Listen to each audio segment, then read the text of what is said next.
Ink dries too slowly for what happened on June 6th, 1944. The plan existed on paper.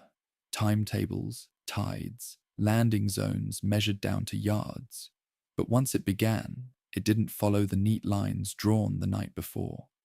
This was D-Day, and from the first minute, it collided with variables that no map could fully contain. Across the English Channel, more than 5,000 vessels moved in coordinated formation. Battleships, destroyers, landing craft, each one carrying part of a force totaling around 156,000 troops. Fuel loads alone reached into thousands of tons just to sustain the crossing and initial assault. Aircraft filled the sky in layers. Over 11,000 sorties planned to drop paratroopers, bomb defenses, and protect the fleet. Timing mattered down to minutes. A tide too high or too low would expose obstacles or strand landing craft before they reached shore. On the other side, German defenses stretched along the coast. Concrete bunkers, artillery positions, machine gun nests reinforced with steel and earth measured in feet of thickness. Field Marshal Erwin Rommel had ordered obstacles placed across beaches, wooden stakes, mines, steel barriers, designed to tear open landing craft or stall them long enough for defensive fire to concentrate. Inside one of those landing craft approaching shore, the world narrowed. The engine's vibration pressed upward through boots. Water sprayed over the sides. Men stood packed together, equipment weighing down each movement, rifles, ammunition, packs that added tens of pounds to already strained bodies. No one spoke much. Then the ramp dropped. At places like Omaha Beach, the plan fractured almost immediately. Strong currents pushed units off course. Preliminary bombardment failed to neutralize key defenses.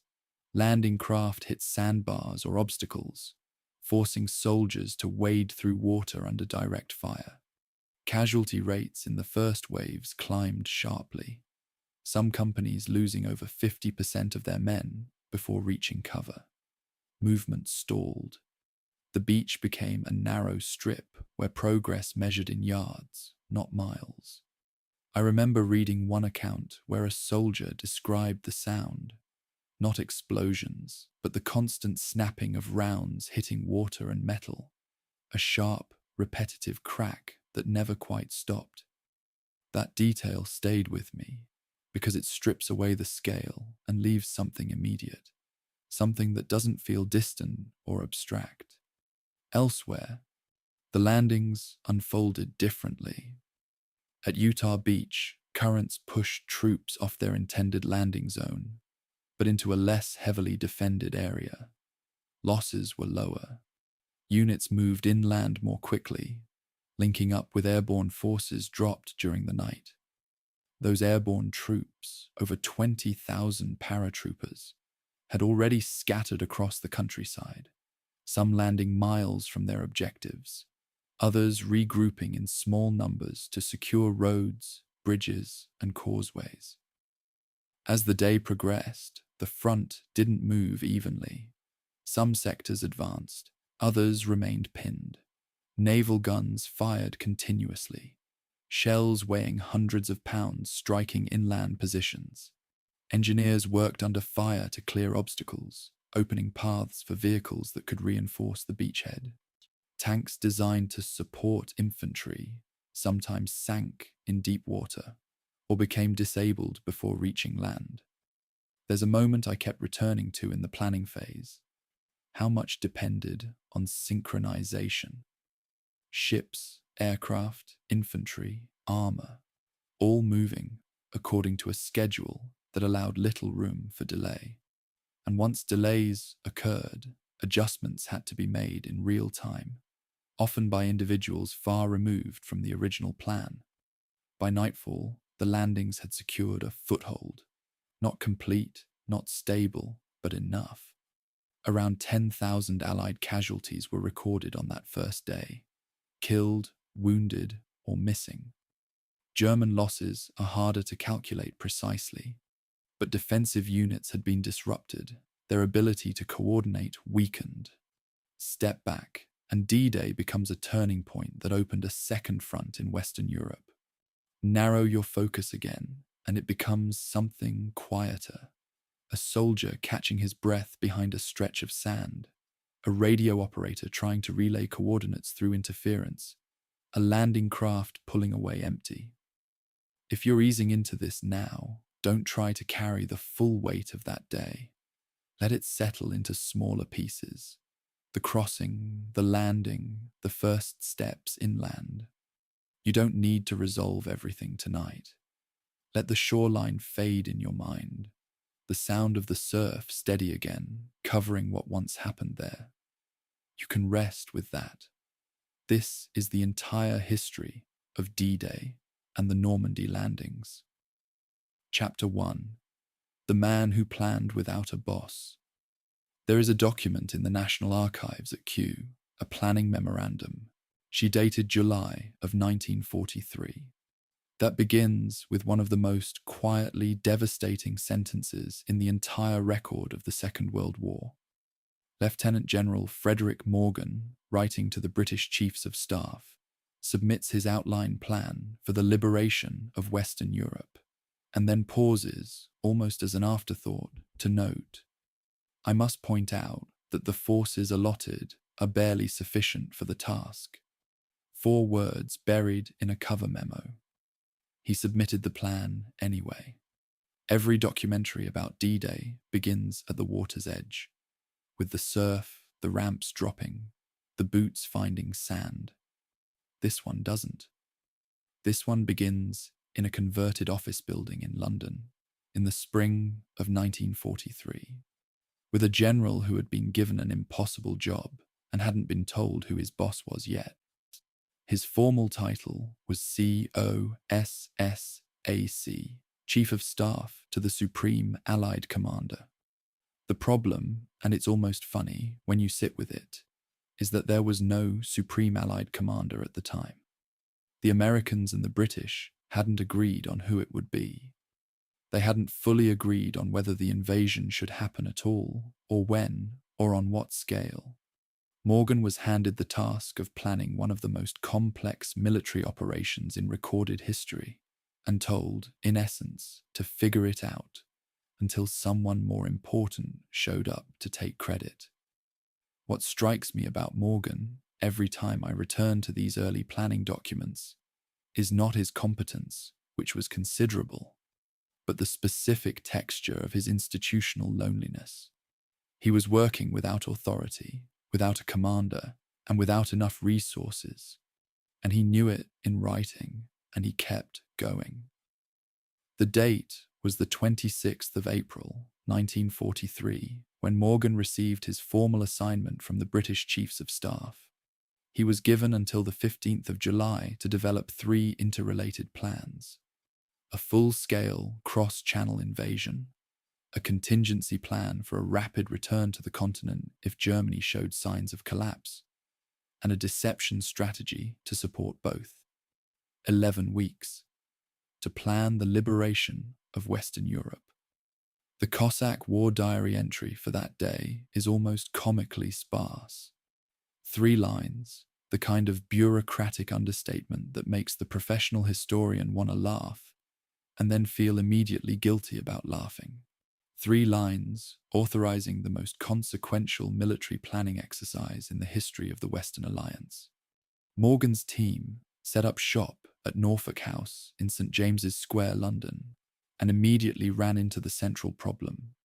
Everything they planned depended on resources they hadn't been allocated, from a commander who didn't exist for an operation whose political timing was still being negotiated between 2 governments who didn't entirely trust each other's strategic instincts. The British were haunted by Gallipoli and Dieppe. The Americans thought the British were too cautious. The British thought the Americans were too reckless. Morgan had to build a framework that both sides could accept, without either side feeling they'd conceded anything important. It was, to put it plainly, a diplomat's nightmare being executed by a soldier. The question of where to land was resolved through a process that sounds almost scientific in the official histories, but was, at its core, a series of practical eliminations. The Pas de Calais was the shortest crossing, roughly 32 kilometers from Dover to Cap Gris-Nez, and every German military planner in France assumed that's where the Allies would go, which is precisely why its beach defences were the most heavily developed on the entire Channel coast. The Cotentin Peninsula was seriously considered. Good beaches, a major port at Cherbourg within striking distance. But a survey of German coastal artillery positions, conducted in June of 1943, effectively removed it from the running. The approaches were too exposed. What remained, after elimination, was the Calvados coast of Normandy, between the Orne River mouth and the eastern edge of the Cotentin. The beach gradients there, the angle at which the seabed rose toward the shore, were workable for landing craft. The tidal range was manageable. The Germans were there, certainly, but they were less concentrated, less fortified, less obviously expecting company. Morgan's July 1943 plan called for a landing on 4 beaches with 3 divisions in the initial assault wave. It's important to understand what that means in practical terms. 3 divisions, roughly 45,000 men, hitting a defended coastline in the first wave, with the logistical system behind them calculated to sustain exactly that force and no more. Morgan knew it was thin. His planning memoranda say so repeatedly, in the careful language of a professional soldier who is writing for a record he knows will be read later. The logistics annex to the COSSAC plan calculates that sustaining a beachhead through the first 30 days would require a minimum daily throughput of 7,400 tons of supplies across open beaches before any port had been captured. That number, specific and unglamorous, drove the entire artificial harbour concept that would eventually become the Mulberry Programme. It wasn't an inspiring vision. It was an engineering constraint dressed as strategy. The plan was presented to Churchill and Roosevelt at the Quebec Conference, codenamed Quadrant, in August of 1943, and it was accepted in principle, which meant it was accepted politically, while being quietly noted by everyone in the room as inadequate militarily. The minutes of the Quebec meetings reflect a studied diplomatic vagueness on the question of assault strength. The plan was approved in a way that left enough ambiguity for the eventual Supreme Commander to revise it substantially without anyone having to admit the original was insufficient. And revise it he did. When Dwight Eisenhower was appointed Supreme Commander in December of 1943 and arrived in London in January of 1944, he received the Cossack plan and immediately passed it to Bernard Montgomery, who had been appointed commander of the ground forces for the invasion. Montgomery read it over a weekend. His response, recorded in the Chaif meeting notes of the 21st of January, 1944, was characteristically blunt. The initial landings must be made on the widest possible front. Within 2 weeks of his appointment, Montgomery had expanded the plan to 5 beaches, 5 assault divisions, and 3 airborne divisions. The front was widened from roughly 25 kilometers to approximately 80 kilometers. The logistics requirement, already stretching Morgan's planning framework, roughly doubled. The artificial harbour program had to be scaled up. The naval component, already enormous, became genuinely staggering. And Frederick Morgan, the man who had spent the better part of a year designing the framework that everyone was now expanding beyond recognition, was quietly moved to a supporting role. His contribution, the selection of Normandy, the identification of the tidal constraints, the recognition that 7,400 tons per day was the logistical floor beneath which success was impossible, became the invisible foundation of the entire enterprise. The histories mention him. They don't dwell on him. I think that's a mistake. Here is what Morgan's story actually tells us, if we're willing to sit with it. It tells us that D-Day was not the product of a single brilliant strategic vision. It was the product of an institutional process, messy, under-resourced, politically constrained, that produced a framework that was then upgraded by people with more authority and more resources than Morgan had ever been given. The upgraded plan worked, but it worked in part because Morgan had correctly identified the bones of it. The beach, the gradient, the tidal window, the tonnage floor. What Montgomery and Eisenhower provided was scale and weight. What Morgan provided was the correct question. There's a specific kind of institutional heroism in that, in asking the right question with insufficient tools and then stepping back when someone with better tools arrived. It doesn't make for a satisfying narrative. History is full of people. It doesn't make for a satisfying narrative. The codename problem is one of those small, almost embarrassing details that the official histories quietly omit. The original Cossack plan used a tiered supply code to designate the landing beaches: jelly, jam, sugar, beer, and apple. These were not intended as operational codenames. They were provisional designations from a logistical reference system. They became the beach's working names through sheer administrative momentum, just the way these things happen in large bureaucracies. The names Utah, Omaha, Gold, Juno, and Sword were assigned only after Eisenhower's arrival in January of 1944, as part of a comprehensive codename revision that swept through the entire Overlord planning system. The liberation of Western Europe almost went to war under the names of British condiments and preserved fruits. I find that detail somehow more humanizing than almost anything else in the archive. Chapter 2. The Ghost Army That Wasn't and the One That Was. There is a document in the captured German military archive, a Wehrmacht intelligence summary, recovered after the war's end and now accessible through the US Army Heritage and Education Center, that estimates the strength of the 1st United States Army Group as of May 1944 at approximately 50 divisions. 50 divisions. Roughly 750,000 men, according to German military intelligence, massed in southeastern England and preparing to cross the Channel at the Pas de Calais. The 1st United States Army Group, FUSAG, as it appeared in German signals intercepts, had exactly 0 divisions.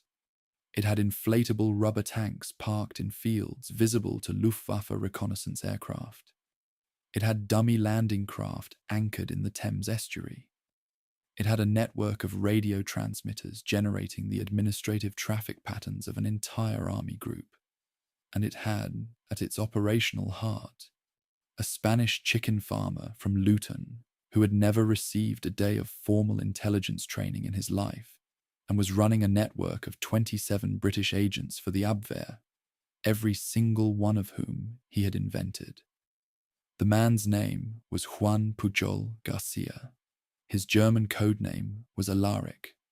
His British codename was Garbo, given to him, reportedly, because MI5 considered him the greatest actor they had ever encountered. The name fits. Pujol had initially approached the British intelligence services in 1941, offering his services as a double agent. They turned him down. He then approached the Germans, convinced them he was a committed fascist with extensive British contacts, and began fabricating intelligence reports about British military dispositions. Reports compiled from publicly available sources, a good atlas, and a remarkably creative imagination. His German handlers at Abwehr Madrid were delighted with him.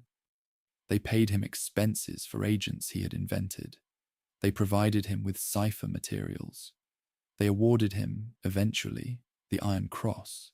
the Iron Cross, for his services to German intelligence. When MI5 finally picked him up in 1942, they recognized what they had. Not just an agent, but a fabrication infrastructure, a complete fictional intelligence network that had already been credentialed by the Abwehr. Over 18 months of consistent, believed, fabricated reporting.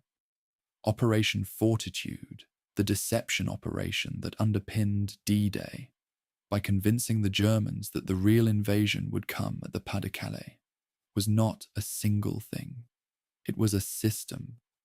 The physical layer, inflatable rubber Sherman tanks deployed in fields across Kent and Essex, manufactured by the same firm that made barrage balloons, dummy landing craft in the Thames estuary, artificial oil storage facilities near Dover constructed from painted canvas and scaffolding.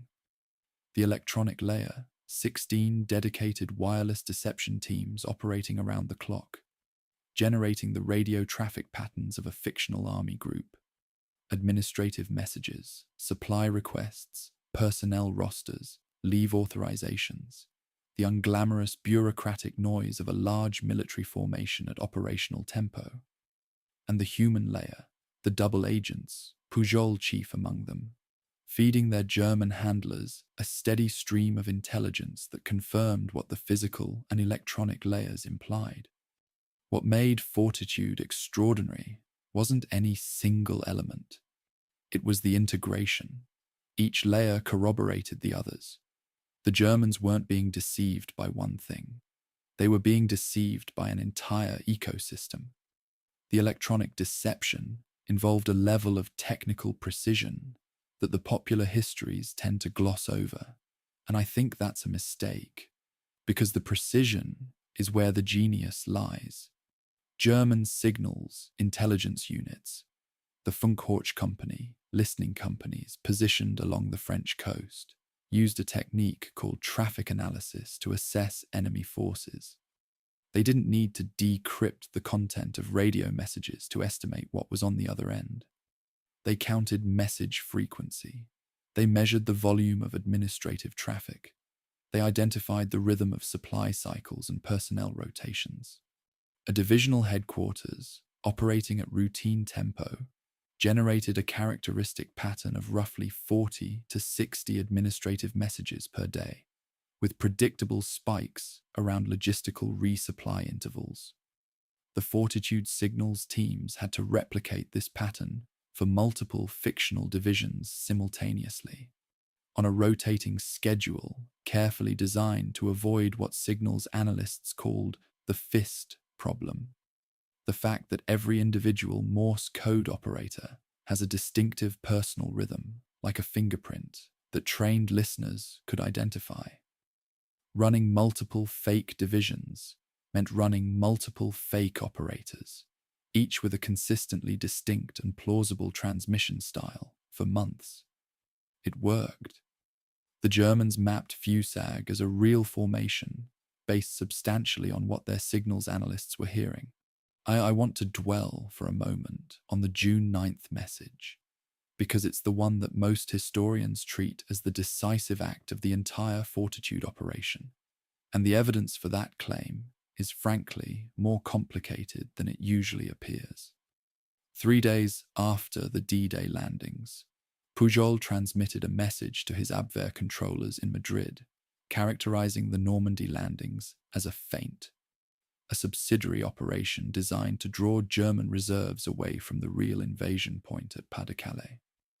The message was specific, detailed, and written with the confident insider tone that had made Pujol's fictional network so credible for 3 years. The British official history, written by John Masterman and published in 1972, credits this message with delaying the commitment of the German 15th Army's reserves for a minimum of 7 weeks, during which time the Allied beachhead was consolidated beyond the point where any counterattack could dislodge it.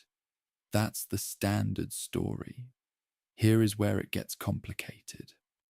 A German Army operational log captured at the war's end and subsequently analysed by the historian Roger Hesketh suggests that the 15th Army's reserves were already being held back by Hitler's personal order, which predated Pujol's June 9th message by at least 36 hours. The Panzer reserves in France were under Hitler's direct control. They could not be committed without his explicit authorization. That authorization was being withheld not because of Pujol, but because Hitler genuinely believed, based on weeks of accumulated fortitude deception, that Normandy was the diversion. Pujol's message confirmed what Hitler already believed. It reinforced a conviction that was already there. Whether that reinforcement was decisive, whether it genuinely extended the period of reserve immobility, is a question the documentary record doesn't fully answer. The precise causal weight of Pujol's intervention remains one of the genuinely unresolved historiographical questions of the entire campaign. Patton's role in the deception is one of those stories that's simultaneously well known and poorly understood. He was assigned as the nominal commander of FUSAG, specifically because German intelligence had assessed him as the most capable American general. And therefore, by the logic of German intelligence analysts who tended to project their own operational thinking onto the Allies, the most likely commander for the main effort. The real assignment then was to be seen in southeastern England, near Dover, looking like a man preparing to cross the shortest part of the Channel. He attended carefully arranged public events. He made remarks that were designed to be overheard. He was photographed. His private correspondence from this period, his letters to his wife Beatrice, held at the Library of Congress, describes a man in barely managed fury at the role he'd been assigned. Patton, who had fought in North Africa and Sicily, and who had commanded the 7th Army, was being used as a stage prop, a walking piece of misinformation. The letters don't hide his contempt for the assignment. They also don't hide the fact that he understood exactly why it was necessary. What I find genuinely remarkable, and I use that word deliberately here, because it keeps forcing its way into my thinking every time I return to these files, is not the sophistication of the fortitude system. It is the vulnerability it was exploiting. The Germans had, by the spring of 1944, developed structural reasons to believe whatever fortitude was telling them. Hitler had predicted a Pas-de-Calais landing for months. German intelligence analysis had been mapping FUSAG as a real formation for over a year. The Abwehr controllers in Madrid had invested 3 years of professional credibility in Pujol's network. None of these men could admit, even internally, even to themselves, that their source network had been completely fabricated, that their intelligence picture of southeastern England was a painting on a theatre flat. The deception worked not because the Allies built a brilliant fiction. It worked because they fed that fiction into a system that was already ideologically primed, institutionally invested, and professionally committed to believing it. That is a very different kind of success. There is one more detail about fortitude that almost never appears in the popular literature, and it stops me every time I find it in the planning files. On the night of the 5th of June, before the landings had even begun, Pujol transmitted a preliminary warning message to his Abwehr handlers. A message that, had it arrived and been acted upon promptly, might have alerted German reserves hours before the beaches were secured. The message was delayed in transmission. It never reached Berlin in meaningful time. The single most dangerous near failure of the entire deception operation was a product of the deception program's own transmission delays. The system came closest to destroying itself, and then it didn't. And then 150,000 men crossed the Channel in the dark, and when morning came, they were still there. Pujol was awarded the MBE by the British for his services. He was simultaneously awarded the Iron Cross by the Germans, an award he accepted under instruction from M15 to preserve his cover. He lived for many years after the war in Venezuela, under an assumed name, having faked his own death in Angola in 1949 to escape attention. He was found by a BBC researcher in 1984. He came back to Normandy for the 40th anniversary of D-Day. He stood on the beach. He didn't give interviews. Some people didn't know who he was. Chapter 3: Rommel's Concrete and Hitler's Doubt. In April of 1944, Field Marshal Erwin Rommel completed an inspection tour of the German coastal defences in Normandy and submitted a written report to Army Group B headquarters. The report is meticulous, professional, and, read in context, quietly alarming to anyone who understood what it meant. Rommel noted that the foreshore obstacle program, the program of anti-landing devices designed to wreck Allied landing craft in the surf zone, was at approximately 18% of the planned density. Not 80%, not 50, 18. The Atlantic Wall, the propaganda marvel that Joseph Goebbels had been presenting to the German public as an impenetrable rampart of European civilization, was, at the specific point where the Allies would land, less than 1/5 complete. Rommel wrote this down. He classified it. He knew that what he was writing and what was being said publicly about the wall occupied entirely different relationships with reality. The Atlantic Wall, as a concept, was genuine enough. From 1942 onward, the organization taught.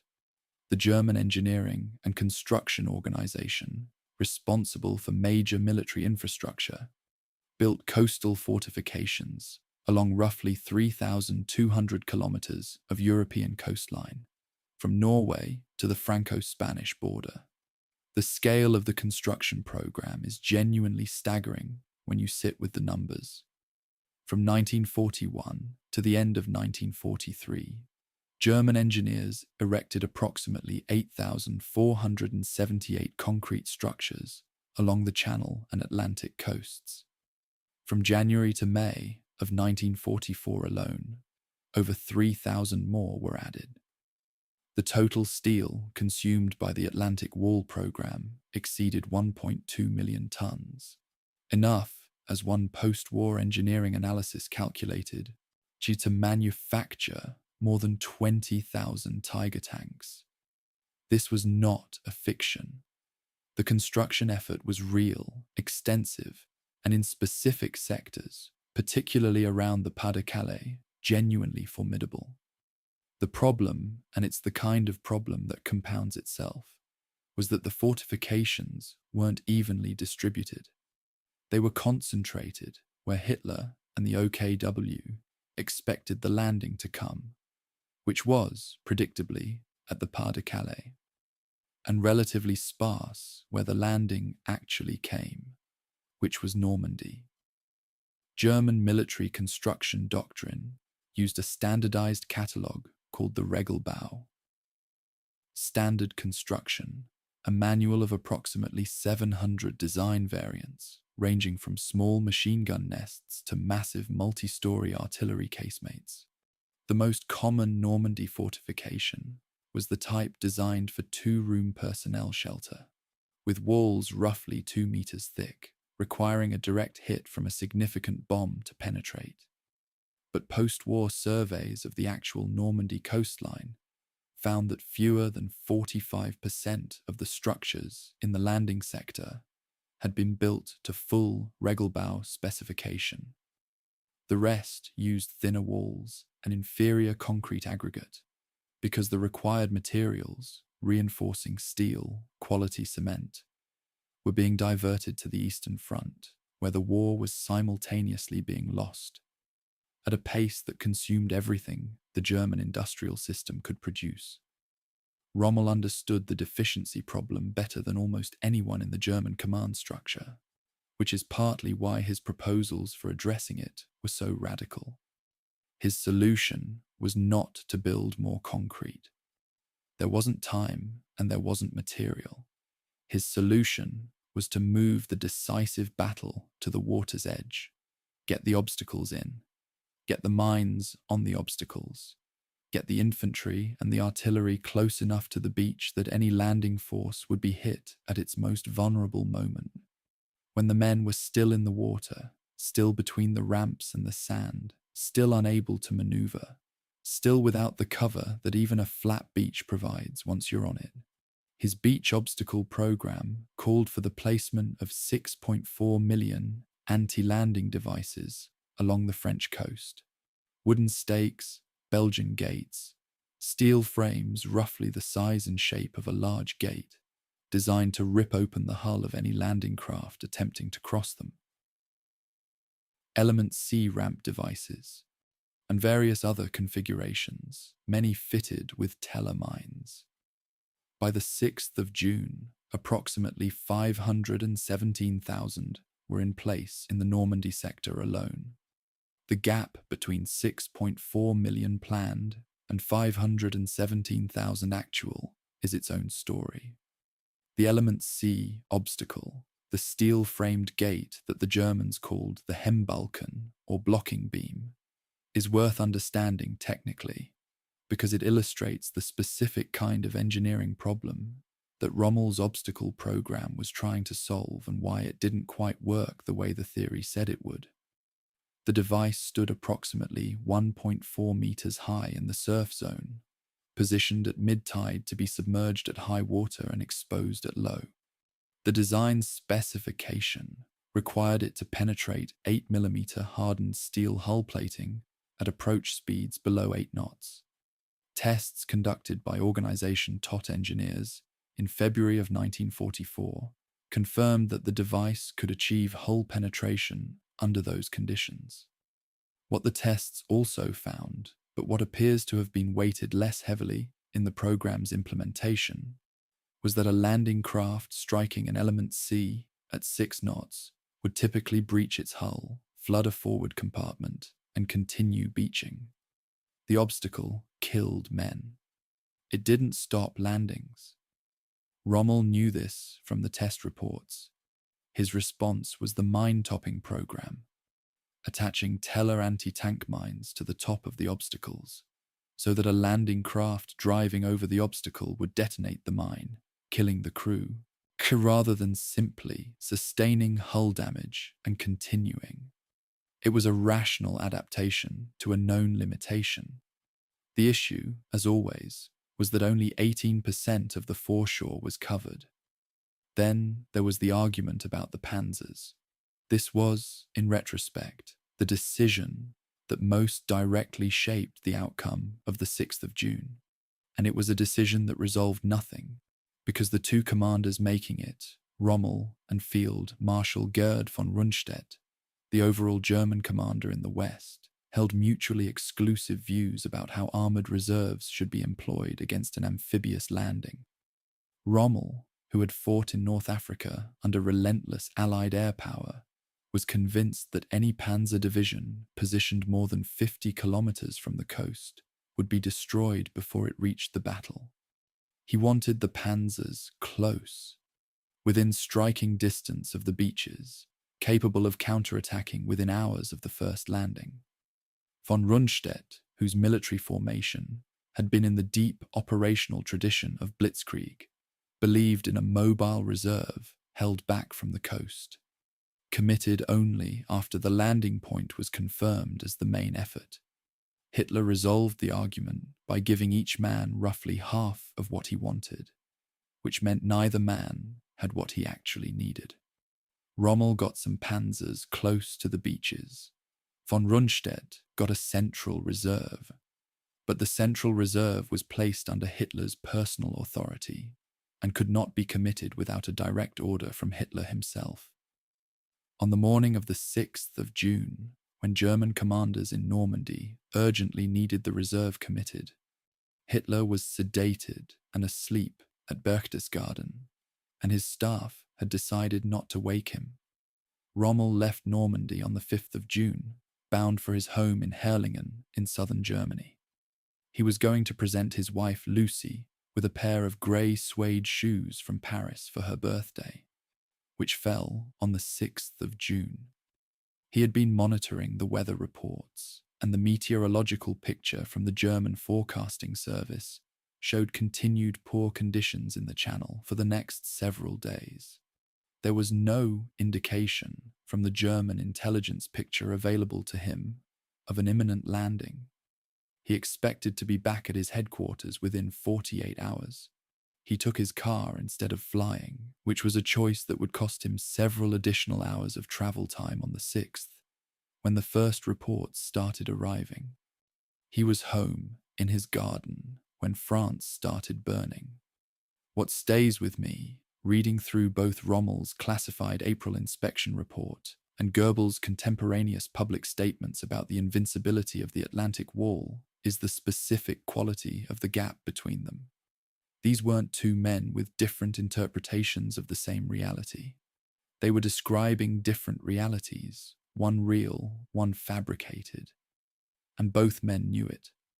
Rommel was filing precise, professional assessments of a defense system that was at 18% completion.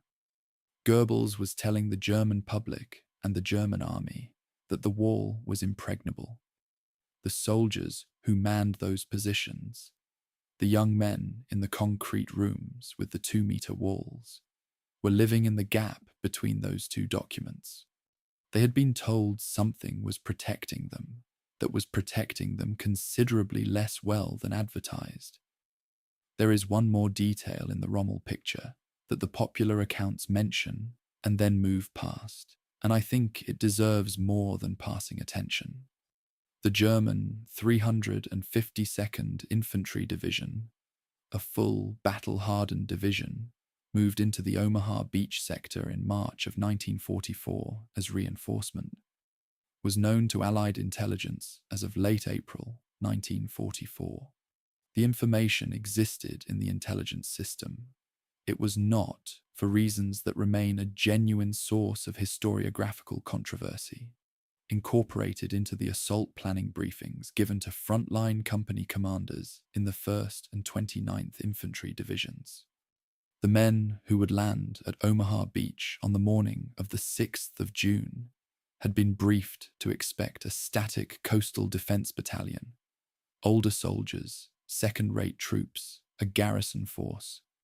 What they found when the ramps dropped was one of the most experienced infantry divisions on the Western Front. Someone knew. The knowledge didn't reach the men who needed it. That gap between the intelligence held at one level and the information available at the level where it mattered would cost more lives on Omaha Beach than almost any other single planning failure of the entire operation. Chapter 4. The Men Who Drowned Before the War began in late April of 1944 on a stretch of beach in Devon called Slapton Sands. The United States Army was rehearsing the end of the war. Exercise. Tiger was a full-scale dress rehearsal for the Utah beach landing. Live naval bombardment, actual amphibious assault, the whole complex machinery of an amphibious operation run at operational speed to identify the problems before the problems presented themselves on the actual coast of France. The exercise was classified at the highest levels. The civilian population of the Devon coast had been evacuated from their homes months earlier to accommodate it. Several 100,000 American soldiers and sailors had been cycling through rehearsal operations in the English Channel for months, learning the specific rhythms of large-scale amphibious warfare in the waters they would actually cross. Exercise Tiger was the final, the most ambitious rehearsal before the invasion itself. The last chance to find the gaps in the plan before the plan became irreversible. The official records from the night of the 27th and 28th of April, 1944, tell the story in the dry forensic language of naval investigation reports. Convoy T4, carrying the troops and equipment of the rehearsal's assault echelon, was moving through Lime Bay in the small hours of the morning. The convoy escort should have been monitoring the same radio frequency as the convoy vessels. It wasn't. The escort frequency for Exercise Tiger had been listed as 156.8 MHz. The Royal Navy destroyer assigned to the convoy's outer screen was monitoring 156.3 MHz, half a band apart, half a band, in the darkness of the English Channel, between the ships that were supposed to protect the convoy and the ships that were trying to call for help. This discrepancy appears in the Navy's own technical investigation file, partially declassified in 1989, and it is the kind of detail that stops you cold when you find it. Not because it's dramatic, but because it's so ordinary. A frequency mismatch. A clerical or procedural error so mundane it barely registers as the kind of mistake that changes the course of history. 9 German E-boats from the 5th and 9th Schnellboot flotillas operating out of Cherbourg intercepted the convoy. The Schnellboot, what the Allies called the E-boat, was a 34.9-meter vessel powered by 3 Daimler-Benz 20-cylinder diesel engines producing 7,500 shaft horsepower, capable of 43.5 knots. The convoy it was attacking was moving at 4 knots, the maximum speed of a loaded landing ship tank. Think about that differential for a moment. 43.5 knots against 4. A torpedo fired at 800 meters had a transit time of less than 40 seconds. The convoy had no meaningful defensive response available. 2 landing ship tanks were sunk. A third was damaged.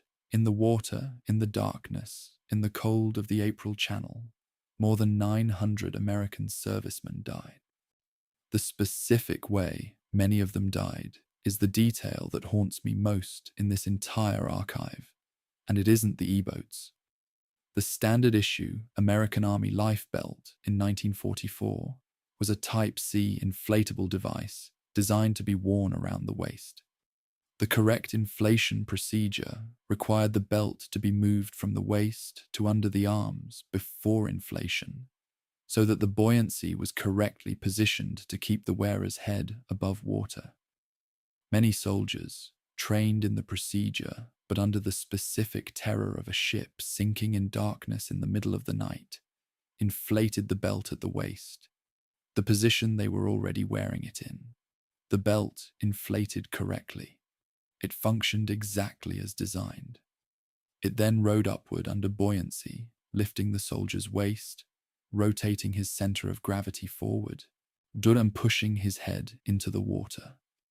The drowning reports describe men alive in the water, face down, drowned not by the sea, but by equipment worn incorrectly under conditions no drill had fully prepared them for.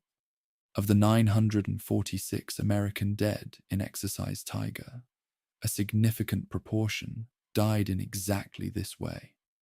The number itself, 946, is where the historiographical problem begins, because that figure includes deaths from 2 separate events that were investigated by different commands under different classification protocols. The friendly fire incident on the 27th of April, when naval gunfire during the beach assault phase of the rehearsal hit American troops, and the E-boat attack in the early hours of the 28th, are often conflated in the popular literature, which is why some sources cite 749 dead and others cite 946. Both numbers are documented. They count different things. The US Navy's investigation counted the casualties aboard the 3 landing ship tanks. The fuller figure includes the soldiers killed on the beach by misdirected live fire the previous day. Neither set of investigators, apparently, was fully aware of what the other had recorded, because the 2 events were classified at different levels and the paperwork was managed by different branches. More than 150 men disappear into the gap between those 2 numbers. Among the dead were 10 American officers holding bigot-level security clearances, meaning they had been briefed on the actual plan for D-Day, not just the rehearsal. Bigot was the classification level above top secret, reserved specifically for personnel with full knowledge of Overlord.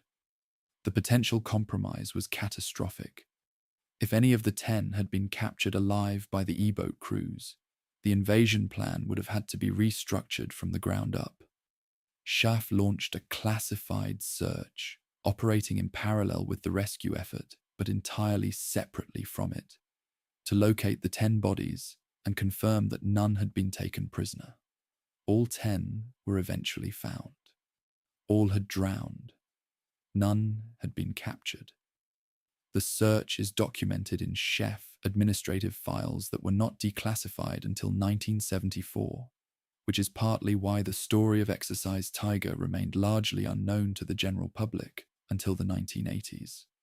The corrections that followed the disaster were real, and they were fast. The radio frequency protocol was corrected within 48 hours. Life belt fitting procedures were formally revised. Additional training on cold water survival was introduced. What was not addressed with equal urgency, what a logistics memorandum dated the 3rd of May quietly flags as a gap that could not be fully closed before the invasion, was the shortage of inflatable life rafts on the landing ship tanks. The life raft inventory had already been allocated to airborne equipment programs. The correction that required no new resources was made. The correction that competed with another requirement was deferred. This is how logistics works under operational pressure. Not through negligence, but through a series of rational priority decisions that, when taken together, leave specific gaps unfilled. The most precise arithmetic of Exercise Tiger is the one that almost never appears in the same sentence as the Utah beach landing. More Americans died in the dress rehearsal than died in the performance. The 6th of June at Utah Beach cost fewer than 300 American lives. The rehearsal cost 946. The fact that this comparison was not publicly acknowledged until 1987, when a British local historian named Ken Small began researching what the villagers of the Devon coast had seen and been told to forget, tells you something about how military institutions manage their own disasters, not through coordinated conspiracy, as the cover-up narrative tends to claim, but through the quiet gravitational pull of security classification, administrative compartmentalization, and the simple human preference not to dwell on failures that the official story has already moved past. There is a footnote to Exercise Tiger that I find more instructive than almost anything else in the record. The 4th Infantry Division, which rehearsed at Slapton Sands and would land at Utah Beach 6 weeks later, had added a specific drill to its training program after a navigation error in an earlier rehearsal. The drill required company commanders to identify beach landmarks independently: a church steeple, a distinctive dune profile, a gap in a seawall, and assess their position without radio contact with the control vessel.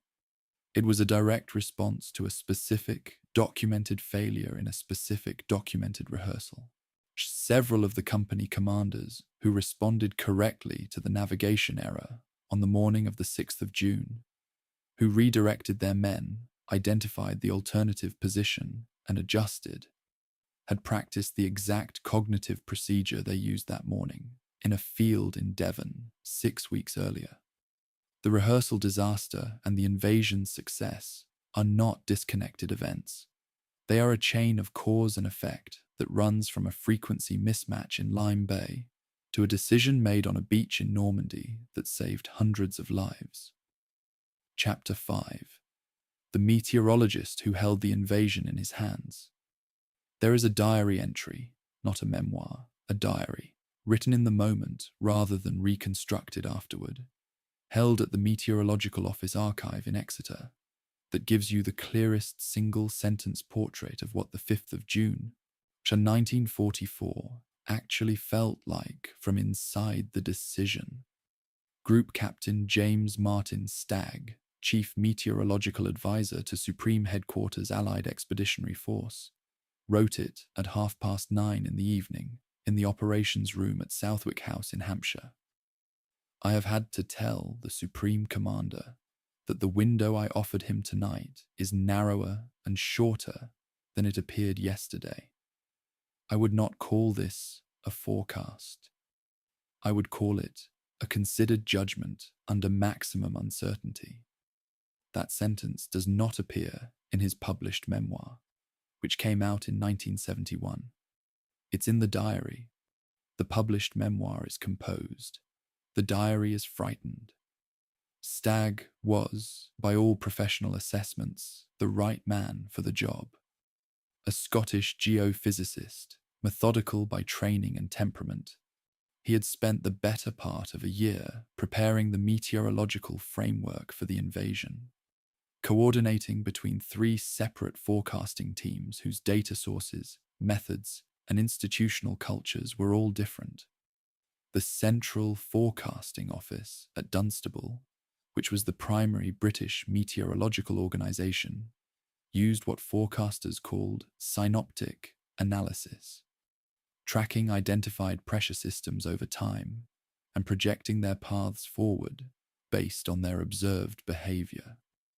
The US Army Air Force's Weather Service used an analog method, comparing the current atmospheric pattern to historical situations in the archive and predicting outcomes based on what had happened the last time the atmosphere had looked roughly like this.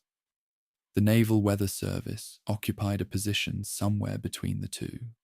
All 3 teams had access to the same raw observational data: weathership reports from the North Atlantic, balloon soundings, surface pressure readings from stations across the British Isles. They did not reliably produce the same forecast. The D-Day meteorological window was constrained by 3 simultaneous astronomical requirements that could not be adjusted: a rising tide at H hour, so that landing craft could beach on sand rather than exposed obstacle-studded shelf; dawn conditions for naval gunfire targeting; and, for the airborne operations that had to precede the beach landings, a sufficiently bright moon for navigation in the drop zones. These 3 conditions aligned for only 3 days in June of 1944, the 5th, 6th, and 7th. If those 3 days were lost to weather, the next window was approximately the 18th to the 20th of June. What happened to the Normandy coast on the 19th of June, a storm with wave heights exceeding 3 meters that destroyed the American Mulberry Harbor in 72 hours, would have devastated an invasion force still in the early stages of establishing a beachhead. The window was not 3 days. The window was, operationally, June 5th to 7th. Full stop. The first meteorological conferences for the invasion decision began on the 2nd of June. The forecast for the 5th, the original D-Day, was unfavourable from the outset. A deep Atlantic depression tracking across the British Isles, wind speeds that would prevent heavy bombers from operating effectively and would raise sea states beyond the safe operating threshold for the smaller landing craft. The 4th of June brought no improvement.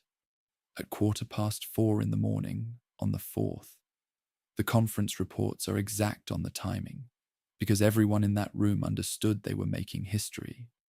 Eisenhower heard Stagg's assessment and postponed the invasion by 24 hours. The first contingent of ships was already at sea.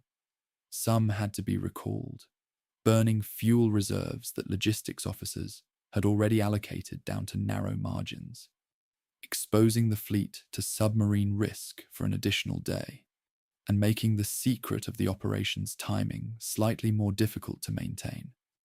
The postponement was the right decision.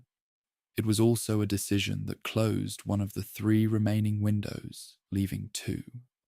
On the evening of the 4th of June, Stagg identified something in the Atlantic weather data that the American analog team had not been weighing heavily: a transient ridge of high pressure embedded in the approaching depression, a brief interval of moderated conditions tracking toward the channel that might arrive during the night of the 5th to 6th of June and persist for perhaps 30 to 40 hours before the next depression closed behind it.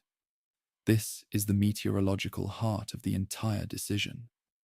The British synoptic team could see the ridge because they were tracking the specific system directly and had identified the embedded feature. The American analog team was looking at historical records of similar overall patterns, and most historical records of Atlantic depressions this size didn't include this kind of embedded ridge, which meant the analog method weighted it at low probability. Both methods were scientifically defensible. They produced different answers. Stagg had to find a way to present both answers to a supreme commander who needed one decision.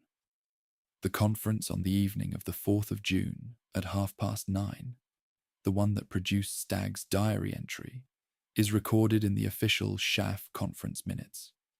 Those minutes are a masterwork of diplomatic understatement. They record Eisenhower asking Stagg directly about his confidence level. They record Stagg's response as, "I would say, reasonably confident, sir, not absolutely." Then they record 3 seconds of silence. 3 seconds. Someone timed it, or someone felt it strongly enough to note it. Then Eisenhower spoke, and the decision to launch the largest amphibious operation in history in a window that the chief meteorological advisor had just described as a considered judgment under maximum uncertainty, was made. A colonel named Don Yates, the American deputy meteorological advisor, later told the Royal Meteorological Society that the internal disagreement among the forecasting teams had been more substantial than the conference minutes reflected, and that the true probability of the forecast's accuracy in his personal assessment was closer to 50-50 than the official summary implied. Yates's account was published in 1994. It doesn't appear in most popular histories. Here is the thing that gives the whole episode its particular quality of human drama. The German Meteorological Service at Wehrmacht High Command had no access to North Atlantic weather ship reports. Those ships had been progressively eliminated as the war's naval balance shifted against Germany.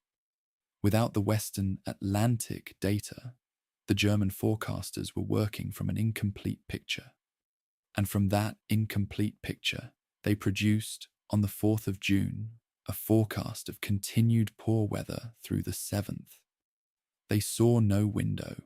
The ridge of high pressure that Stagg had identified in the British synoptic analysis was invisible to German forecasting. This is why Rommel went home for his wife's birthday. This is why the Panzer reserves weren't at readiness. This is why the defenders of the Normandy coast, when the parachutes began to appear in the dark and the fleet appeared at dawn, were caught in a state of complete and genuine surprise. Not because of fortitude, not because of deception, not because of intelligence failures, though all of those things contributed, but because a Scottish meteorologist reading Atlantic weather charts had found a 36-hour gap in a storm system that his German counterparts couldn't see. I have read Stagg's published memoir and his diary side by side, and the difference between them tells you something important about how we handle the experience of almost failure. The memoir is measured, reflective, quietly confident in retrospect.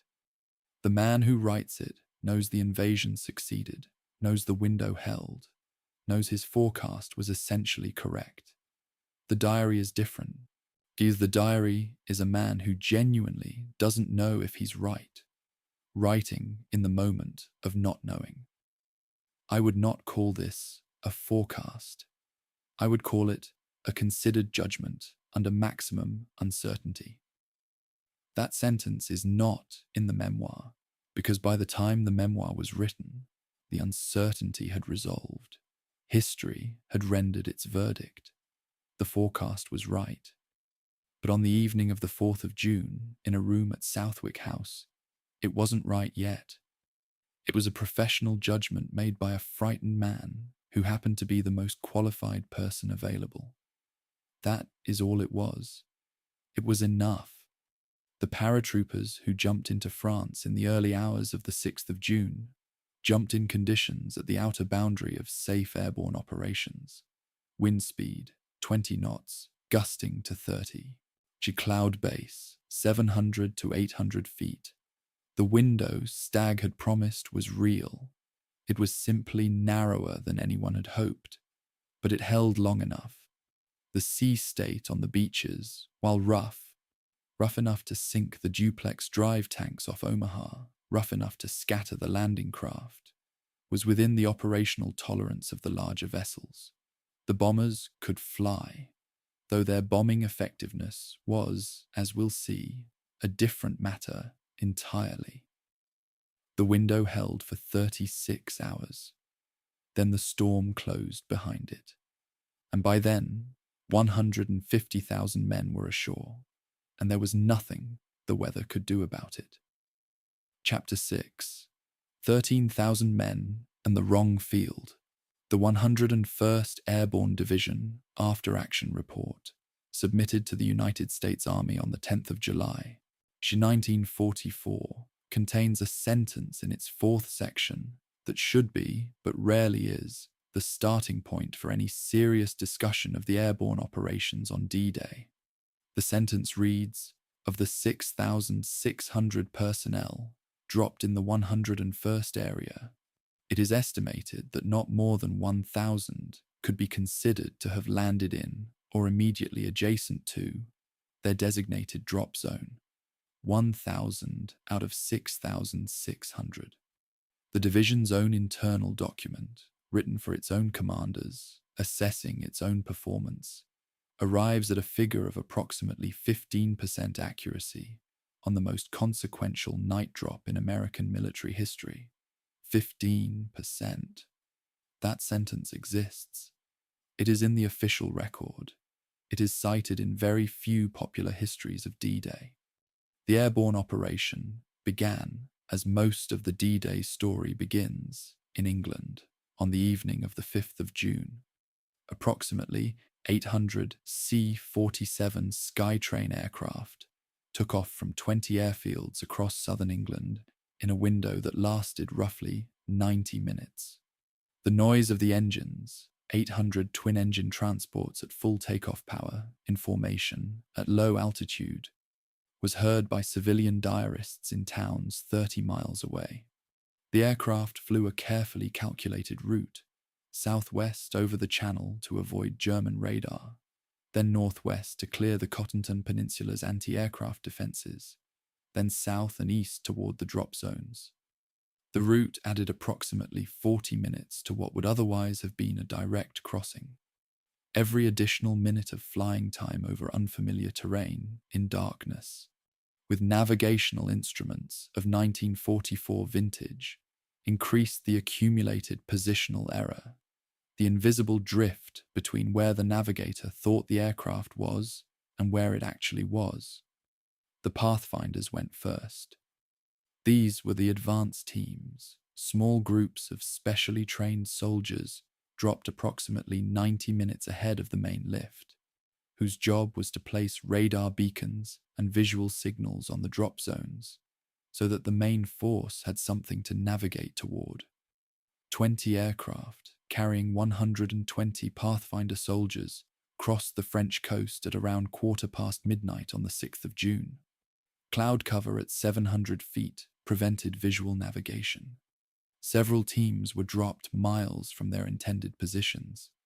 Of the 4 Eureka transponder sets assigned to the 101st Airborne's primary drop zone, a flat agricultural field near Saint-Germain-de-Varreville, only one was placed within operational range of the correct location.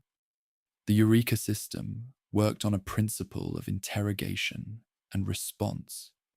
The ground beacon transmitted a radio response when queried by the aircraft's receiver, giving the pilot a directional indication toward the beacon's position.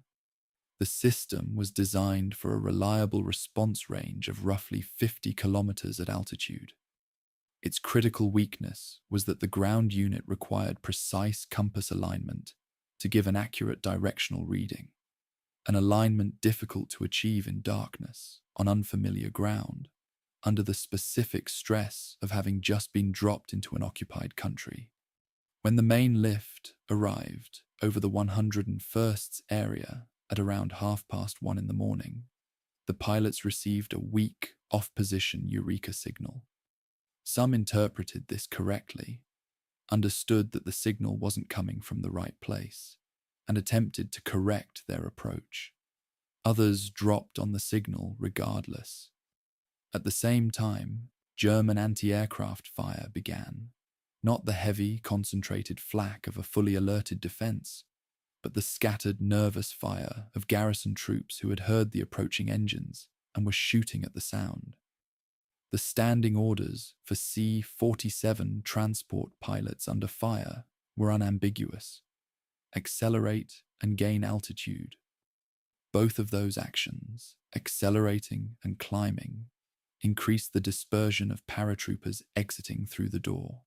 Men who were supposed to land in a group within a few hundred meters of each other were instead landing across a radius of several kilometers in different fields, sometimes in different villages, alone or in tiny groups in a countryside they had seen only on maps. The flooded fields deserve particular attention because they represent a category of lethality that no amount of tactical skill could address. Rommel had ordered the deliberate flooding of the low-lying river valleys behind the Normandy beaches months earlier, a straightforward defensive measure using existing sluice gates and drainage channels to convert agricultural land into anti-airborne obstacles.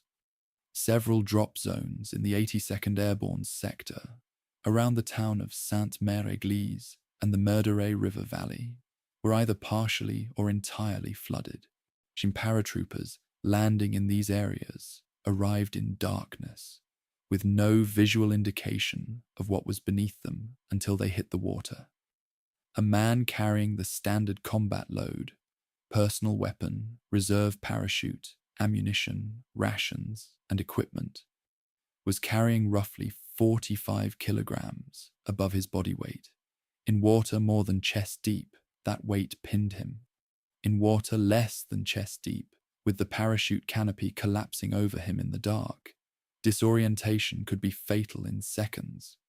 The divisional morning reports record 36 deaths by drowning on the night of the 5th to 6th of June. 36 men killed by water, not by the enemy. The equipment loss was its own separate catastrophe. The 101st Airborne dropped approximately 1,900 equipment containers, along with its paratroopers, cylindrical metal cylinders, each carrying roughly 45 kilograms of weapons, radios, mortar rounds, and specialist supplies. Of these, post-drop recovery teams found 379 within the first 72 hours.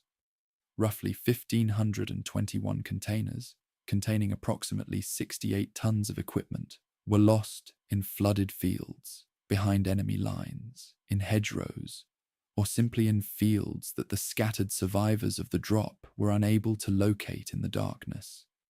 The division fought the first 3 days of the Normandy campaign at roughly 20% of its planned equipment density. They fought with what they'd jumped with, the weapons in their hands and on their backs, because the systematic supply architecture that the drop plan had depended on had been scattered across a 30-mile radius. There is a conflict in the records about how much of this was weather and how much was navigation error on the part of the transport pilots.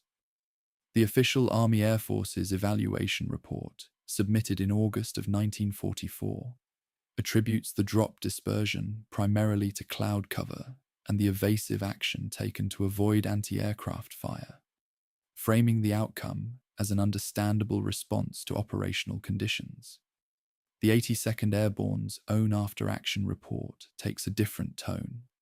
It includes a specific section noting that several aircraft serials turned onto their final approach, heading before reaching the proper initial point, the geographic landmark from which the final navigation run to the drop zone was supposed to begin. These were navigation errors that precede the anti-aircraft fire and cannot be attributed to weather.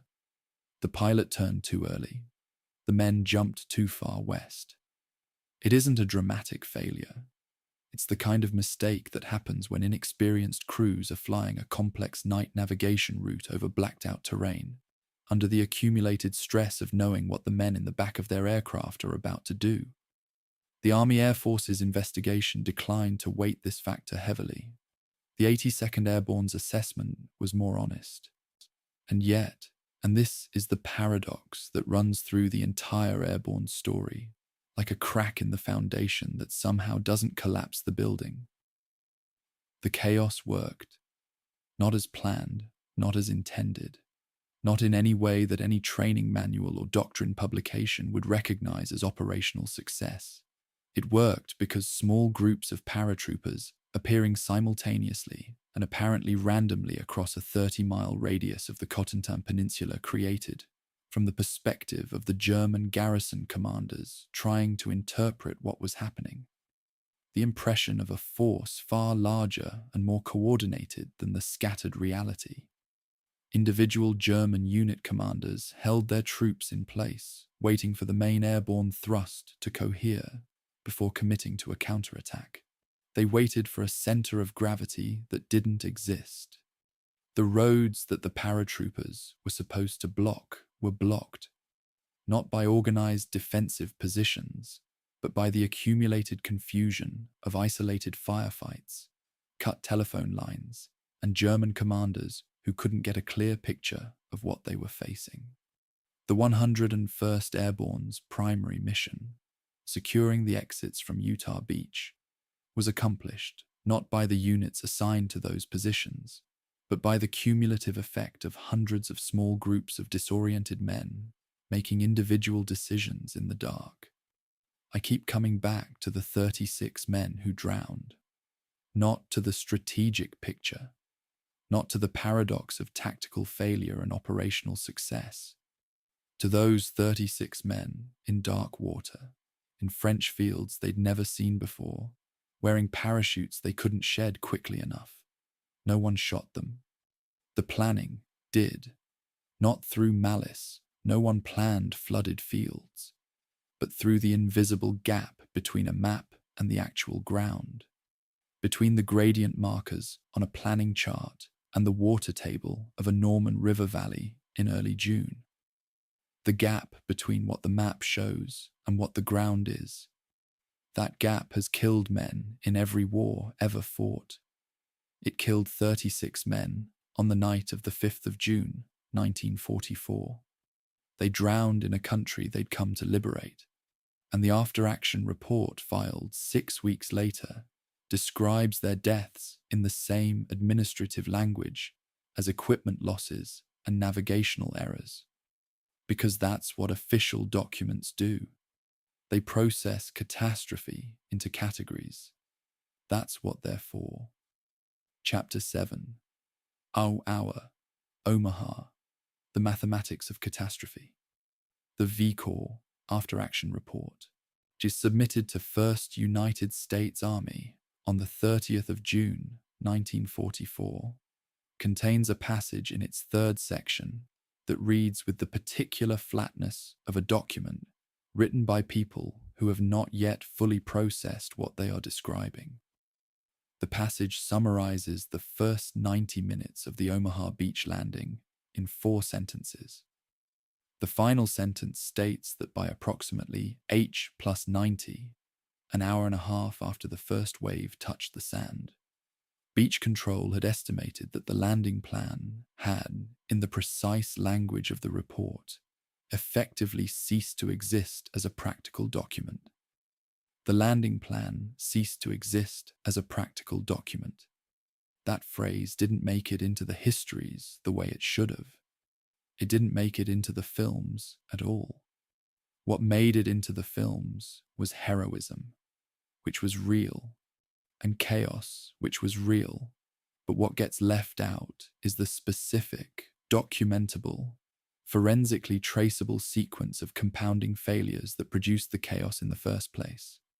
Failures that were not random bad luck, but the accumulated result of planning assumptions that were wrong, intelligence assessments that were incomplete, and technical systems that were deployed outside the conditions they had been designed to operate in. Start with the tanks, because the tanks set the template for everything that followed. The 741st Tank Battalion was equipped with duplex drive Shermans, the amphibious conversion that gave a standard Sherman tank a collapsible rubberized canvas flotation screen and a propeller shaft driven off the main engine, allowing the vehicle to swim ashore under its own power. The concept was sound. The execution at Omaha on the morning of the 6th of June was a failure of almost total proportions. The landing craft tanks carrying the 741st opened their ramps at approximately 0530 hours, roughly 5,500 meters offshore. The sea state was force 3 to 4 on the Beaufort scale, wave heights running between roughly 1 meter and 1.5 meters, occasionally higher. The duplex drive screen, when fully deployed, rose approximately 1.2 meters above the tank's hull. The freeboard, the margin between the top of the screen and the waterline, was calculated for a maximum wave height of roughly 1 meter in calm water, with no significant directional swell. 20-knot winds were generating a short, steep chop running directly across the approach axis. Of the 29 duplex drive Shermans launched from the 741st that morning, 27 sank within a few hundred meters of their launching point. The canvas screens collapsed under wave impact or were swamped at the bow when the tank's momentum drove the nose into an oncoming swell. 27 tanks, gone before they covered a kilometer. 2 survived because a single landing craft tank commander, acting without orders and against the standing plan, decided to drive his vessel directly onto the beach, rather than launch his tanks into water that was clearly killing them. That decision saved 2 tanks. The decision required disobeying explicit standing orders. The name of the officer who made it deserves to be in the record, and the record doesn't give it with enough prominence. Then the bombers. 329 B-17s and B-24s of the 8th Air Force had been tasked with saturating the Omaha beach defenses in the final minutes before H hour, the last act of the pre-landing preparation, the moment when everything the naval bombardment had missed would theoretically be eliminated by 2,000-pound bombs dropped from 20,000 feet. The bombing approach axis ran perpendicular to the beach, which meant the aircraft were flying from the sea toward the land, dropping their bombs as they crossed the shoreline and the defensive positions beyond it. The problem was cloud cover, 8/10 cloud below the aircraft, obscuring the aim points, and the proximity of the approaching landing craft, which the bombardiers could see through gaps in the cloud, and which they were acutely, professionally, correctly afraid of hitting. The standing instruction for bombing over cloud was to delay release until aim point confirmation. Confirmation required breaking cloud, which didn't consistently happen. The alternative, bombing by instrument, introduced a time delay in release that translated, at bomber cruise speed, into a displacement of the impact point several hundred meters to several kilometers inland. The bombs fell on Norman farmland, on roads, on fields, on hedgerows, on precisely nothing that was trying to kill the men in the first wave. The beach defenses, when the ramps dropped, were essentially untouched. The intelligence failure, the 352nd Division, has been detailed in an earlier chapter, but it's worth restating here in the specific context of what happened when the ramps went down, because the consequences were so direct and so immediate. The assault planning had been built around the assumption of a static coastal defense battalion, a garrison unit, older soldiers, limited mobility, expecting to absorb a bombardment and then defend fixed positions. The tactics rehearsed, the fire support plans designed, the unit assignments made, all of it assumed a specific enemy and a specific level of resistance. What the first wave found was a full infantry division that had been in position for 3 months, that had constructed interlocking fields of fire across every beach exit, that had anticipated a landing in this sector, and that was, at the moment the Americans arrived, fully alert and in position. The gap between the briefed enemy and the actual enemy was the gap between a defensive garrison and a frontline division. In the first 30 minutes, it cost approximately 1,000 casualties. The current problem is the one that almost nobody talks about, and it matters precisely because it was entirely predictable and was in fact predicted. The tidal current running parallel to the Omaha beach sector, eastward along the coast, a consequence of the local coastal geometry, was running at approximately 2.5 knots on the morning of the 6th of June. This was known. It appeared in the pre-invasion hydrographic survey data.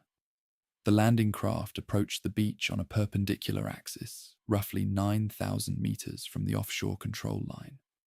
At 2.5 knots of cross-current over a 9,000-meter approach, the accumulated lateral displacement was approximately 600 to 900 meters eastward of the intended landing point. Companies arrived in the wrong sectors.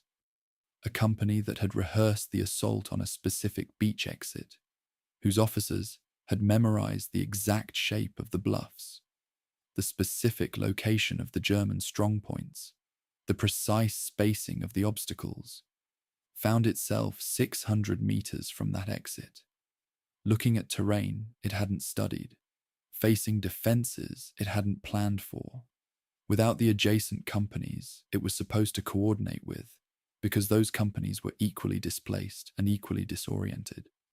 The V-Corps situation. Report for the period between 0930 and 1000 hours. The document that reflects what General Omar Bradley's headquarters actually knew at the moment he later described as the crisis point of the entire operation, shows no confirmed advance beyond the waterline in 4 of the 5 Omaha landing sectors. Bradley's memoir, published in 1951, describes himself as having considered, at around this time, withdrawing from Omaha and redirecting forces to Utah and the British beaches. He writes that reports reaching him through the morning suggested men were advancing, and he chose to continue. The V-Corps situation report for that hour does not reflect advances. Either Bradley's communications picture was substantially more optimistic than the ground truth documented in the contemporaneous operational log, or his memoir is retroactively constructing a narrative of controlled command decision-making that the actual documentary record, written in real time, without the benefit of knowing how it turned out, doesn't fully support. I'm not suggesting dishonesty.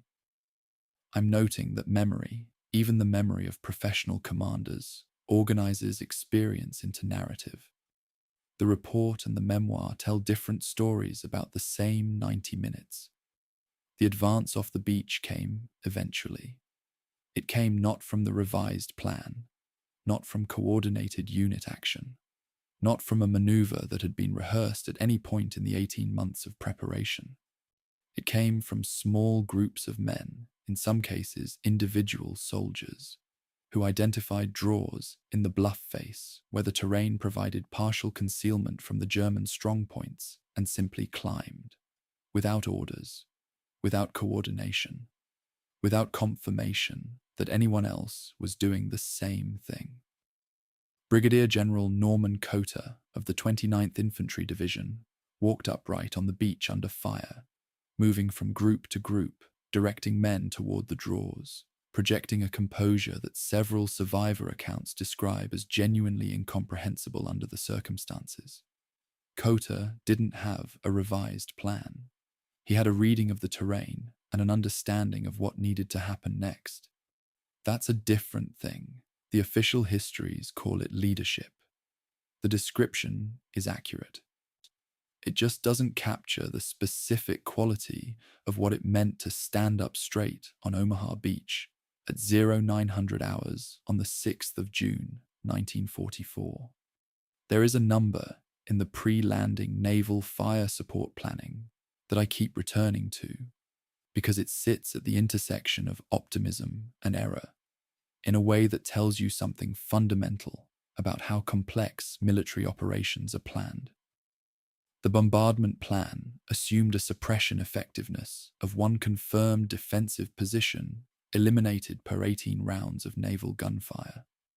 The post-battle survey, conducted by Army Corps of Engineers teams in the weeks after the landing, identified 72 direct hits on German defensive positions across the entire Omaha sector from the 3,000 rounds expended during the pre-landing bombardment.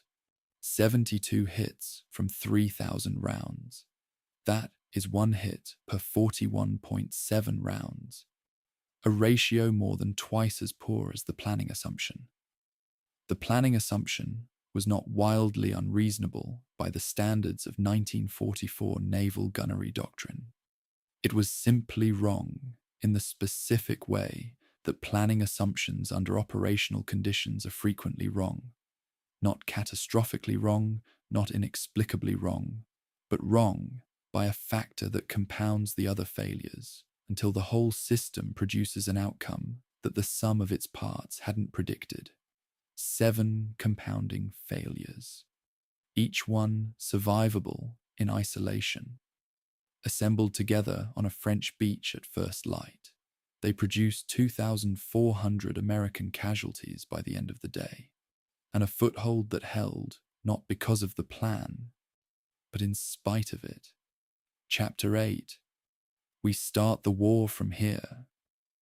There is a letter in Box 44 of the Theodore Roosevelt Jr. papers at the Library of Congress, written aboard a troop transport on the night of the 5th of June, 1944, that takes approximately 3 minutes to read and rather longer to put down.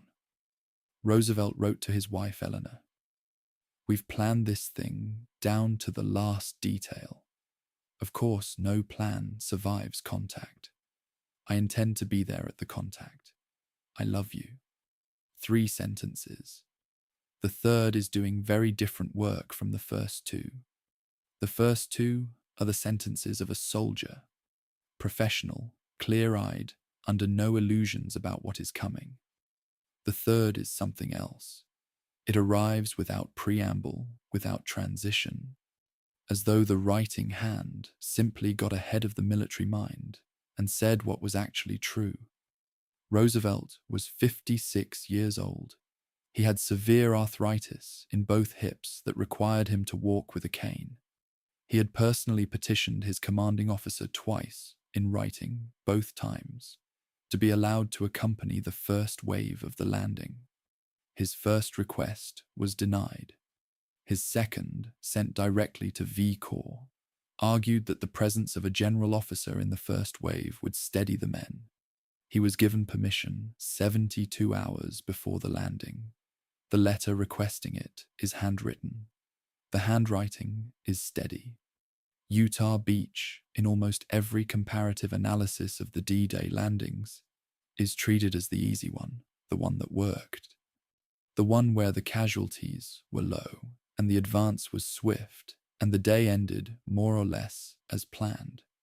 That framing is accurate in its broad outline and misleading in what it implies, because the Utah Beach landing didn't succeed because it went according to plan. It succeeded because a 56-year-old man with a cane looked at a beach that wasn't the beach they'd planned to land on and made.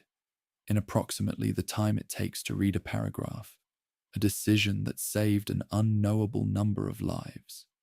The navigation error was real, and it was significant. The same parallel tidal current that displaced the Omaha Assault Company's 600 to 900 meters east also affected the Utah Beach landing craft, pushing the first wave south of their intended landing sector by approximately 1,800 meters.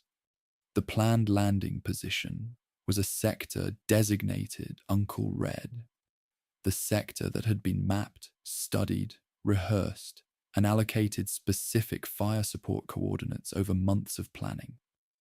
The sector where the first wave actually arrived was an unmapped position further south, with lighter beach obstacles, fewer German defensive emplacements, and a cleaner access route to the beach exit.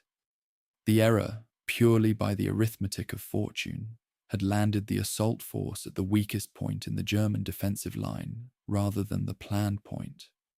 What happened next was the result of one person's ability to recognize that truth and act on it before momentum carried the subsequent waves to the wrong place. Captain Howard Lees of the 4th Division's operations staff later described, she in a 1947 affidavit prepared for the Medal of Honor Board, what he heard Roosevelt say when the assessment was complete. The general had surveyed the beach, compared the terrain to the maps he was carrying, identified a beach exit, and turned to the officers around him. "We'll start the war from right here." 7 words. Lee's account is the primary source for that quotation, and it's the only one. There's no corroboration from a second witness. Roosevelt didn't write it down himself. His correspondence from that day doesn't survive. But Lee's was there. His account was given under oath for a formal proceeding, and it has the specific, slightly awkward quality of something actually said rather than something constructed. The subsequent waves were redirected, the landing consolidated at the alternative position. The beach exits were secured. Utah Beach cost fewer than 300 American lives. The contrast with Omaha, 12 kilometers to the east, is so stark that historians and analysts have been picking at it for 8 decades, trying to understand what precisely made the difference. Some of it was terrain. Utah's bluffs were lower, the beach exits less confined, the German defensive positions less mutually supporting. Some of it was the lesser density of German forces. The 352nd Division was at Omaha, not Utah. Some of it was the accident of navigation that put the landing force at the weakest defensive point. But part of it was this: Roosevelt's decision to accept the reality of the ground rather than enforce the reality of the plan. The plan said Uncle Red. The ground said this beach. Roosevelt chose the ground. That choice, which required abandoning months of prepared fire support coordinates, pre-registered obstacle clearance lanes, and carefully rehearsed unit assignments, was made in minutes, on the fly, by a man who was already in pain from his hips and carrying a walking stick. And it was the right choice. Military doctrine has a name for this kind of decision-making now. In 1944, it didn't have a formal name. It was just what some commanders could do and others couldn't. The detail about the naval gunfire is one that almost never appears in the Utah Beach narrative, and it's worth dwelling on because it illustrates what proper adaptation looks like at the technical level. When the first wave arrived at the wrong sector, the pre-registered naval gunfire support coordinates, carefully calculated for Uncle Red, were approximately 1,800 meters off the actual landing axis. The fire control officers aboard the supporting destroyers had to manually recalculate and re-register all of their fire missions from scratch, in real time, while the landing was in progress. This is not a trivial task. Under normal circumstances, registering and adjusting naval gunfire for a contested beach landing takes 20 to 30 minutes of careful spotting, adjustment, and confirmation. The fire control teams at Utah were doing it in 8 to 12 minutes under active fire conditions. The result, a post-battle survey crediting naval gunfire with eliminating 13 of 17 primary defensive positions in the landing sector, is a testament to what competent naval gunnery officers can do when they have to. But it's also a reminder of how much the entire operation depended on individuals performing far beyond the margins their training had been designed to develop. Roosevelt had petitioned for permission to land with the first wave for one stated reason. He thought his presence would steady the men. This is worth taking seriously as a claim, rather than dismissing as bravado, because there's evidence from multiple survivor accounts that it was simply true. Several soldiers who landed at Utah Beach in the first wave later described, in oral history, interviews, and written memoirs, the specific effect of seeing a general officer, identifiable by rank insignia, walking openly rather than moving at a crouch, behaving as though the situation was manageable. Not because the situation was manageable, but because someone whose job it was to know whether the situation was manageable was acting as though it was. There's a specific psychology to this that military doctrine has formalized under the heading of leadership presence, but the formal language doesn't quite capture the texture of what was actually happening. A 56-year-old man with arthritis and a cane was choosing, by his physical behavior under fire, to tell the men around him that this was survivable. Whether he believed it is unknowable. That he did it is documented. Theodore Roosevelt Jr. died of a heart attack in Normandy on the 12th of July, 1944, 36 days after Utah Beach, before any formal recognition of his actions on that morning had been presented. He never knew he had been recommended for the Medal of Honor. His commanding officer, Major General Raymond Barton, wrote the recommendation in the days after the landing. It was approved in December of 1944. The medal was presented posthumously.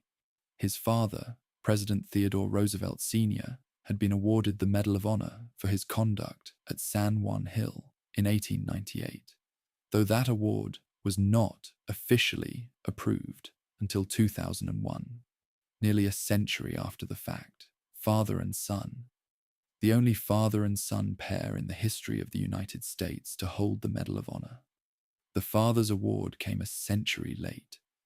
The son's came after he was already buried in a Norman field, where, 36 days earlier, he had decided to start the war from right there. Chapter 9. The Canadians' Longest Day. The War Diary of the 3rd Canadian Infantry Division, held at Library and Archives Canada in Record Group 24, records a message timed at 2300 hours on the 6th of June, 1944, written by the Divisional Signals Officer. The entry notes that advance elements of the North Nova Scotia Highlanders had reached a position near the village of Anguirny, roughly 11 kilometers from the water's edge. 11 kilometers. No Allied force on any beach would penetrate further inland on the 6th of June than those Canadians who walked, ran, and fought their way 11 kilometers into occupied France in one day. The same entry notes something else, written in the same flat, administrative hand that receives a great deal less attention in the popular accounts of D-Day. No contact with British 3rd Division on the left flank. Gap estimated at 4 to 5 kilometers. Enemy activity in the gap unknown. The Canadians had achieved the deepest penetration of any Allied force on D-Day, and they had a 4 to 5 kilometer undefended hole in their left flank. Those two facts are inseparable from each other in a way that the triumphalist version of the Canadian D-Day story tends to elide. The landing at Juno Beach began approximately 30 to 45 minutes later than planned, and this is not a minor administrative detail. The original H hour for the Canadian sector was set later than the American beaches, partly to account for different tidal conditions, and the rough seas of the morning of the 6th pushed it back further. By the time the first wave arrived, the tide had risen beyond the planned landing line, and the beach obstacles that should have been exposed and identifiable were partially submerged.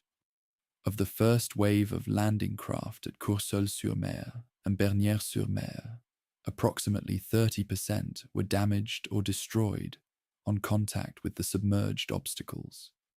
Not 30% of the men, 30% of the craft, with consequences for the men that were serious but not catastrophic. Partly because the craft were designed with enough compartmentalization that a hull breach didn't necessarily mean immediate sinking. Still, the landing at Juno Beach began with a third of its first wave vehicles compromised before a shot had been fired from the shore. The Canadians were ashore and moving by 0830 hours regardless. The shadow of Dieppe falls across the entire Juno Beach operation in ways that the official histories acknowledge but don't always fully trace. The 2nd Canadian Division's raid on Dieppe in August of 1942 had cost 3,623 casualties in fewer than 9 hours, a catastrophe so complete that it reshaped Canadian military doctrine, Canadian military culture, and the Allied understanding of what amphibious assault against a defended coast actually required. The specific lessons drawn from Dieppe were technical and tactical. Armored vehicles must land simultaneously with the infantry, not after it. Engineers must breach beach obstacles before the infantry is expected to advance through them. Armored flail tanks must lead the assault on fortified positions rather than following the infantry in. At Juno Beach, every one of those lessons had been incorporated.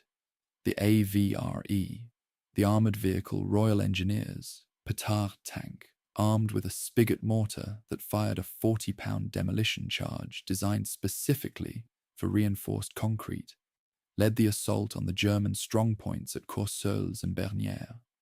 The armour and the infantry hit the beach together. The engineers went in with the first wave.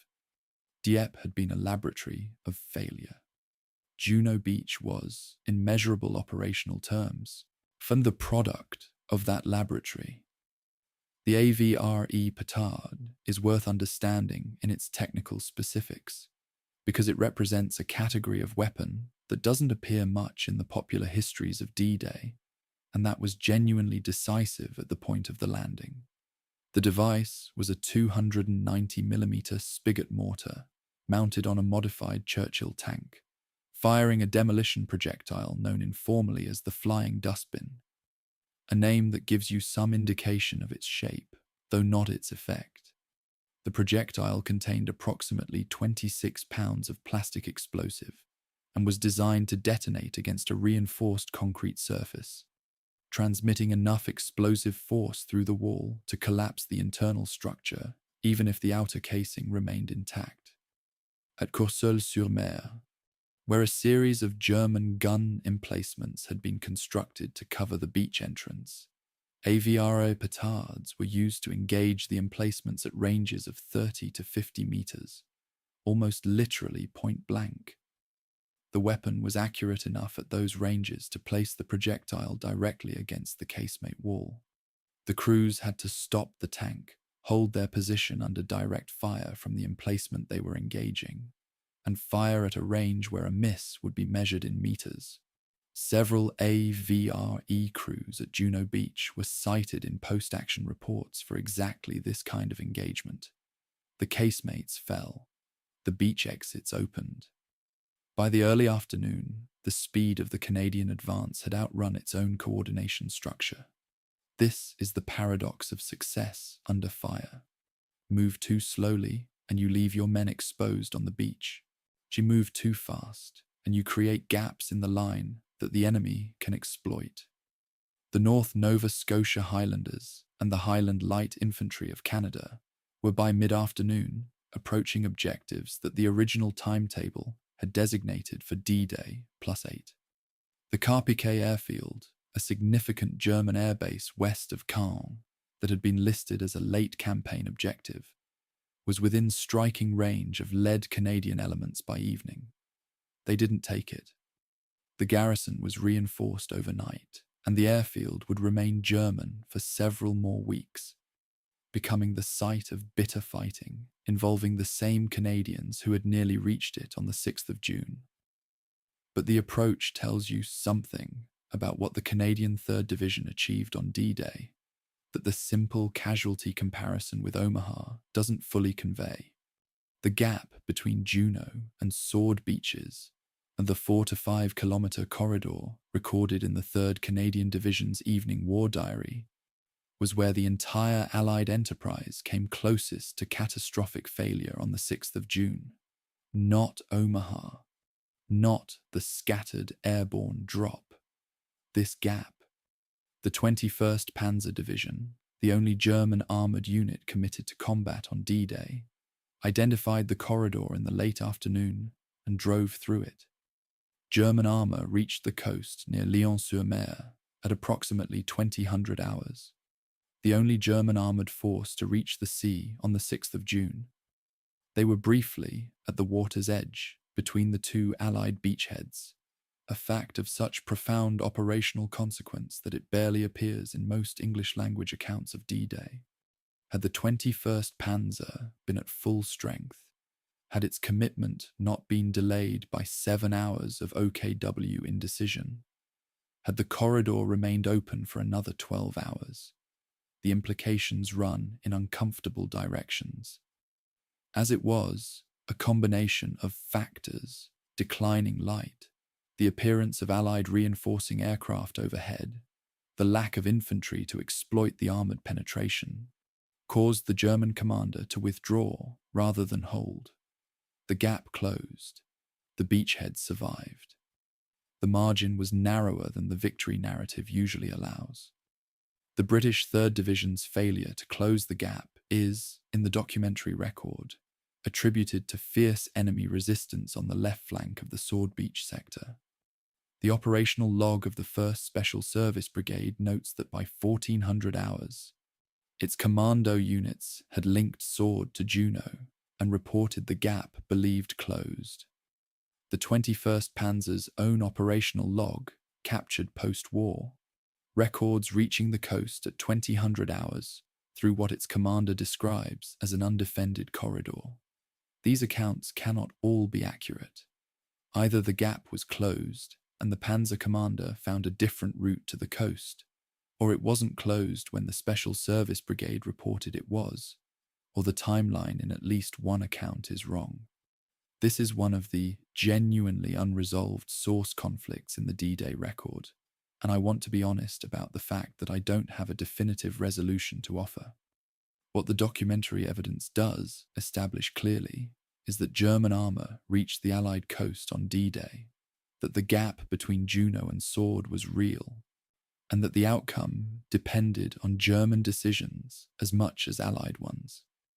There is a part of the Canadian D-Day story that receives almost no attention in the major English-language documentaries, and it sits in the days immediately following the landing rather than on the 6th of June itself. In the fighting around the villages of Orthy and Buren on the 7th and 8th of June, Canadian soldiers were captured by elements of the 12th SS Panzer Division.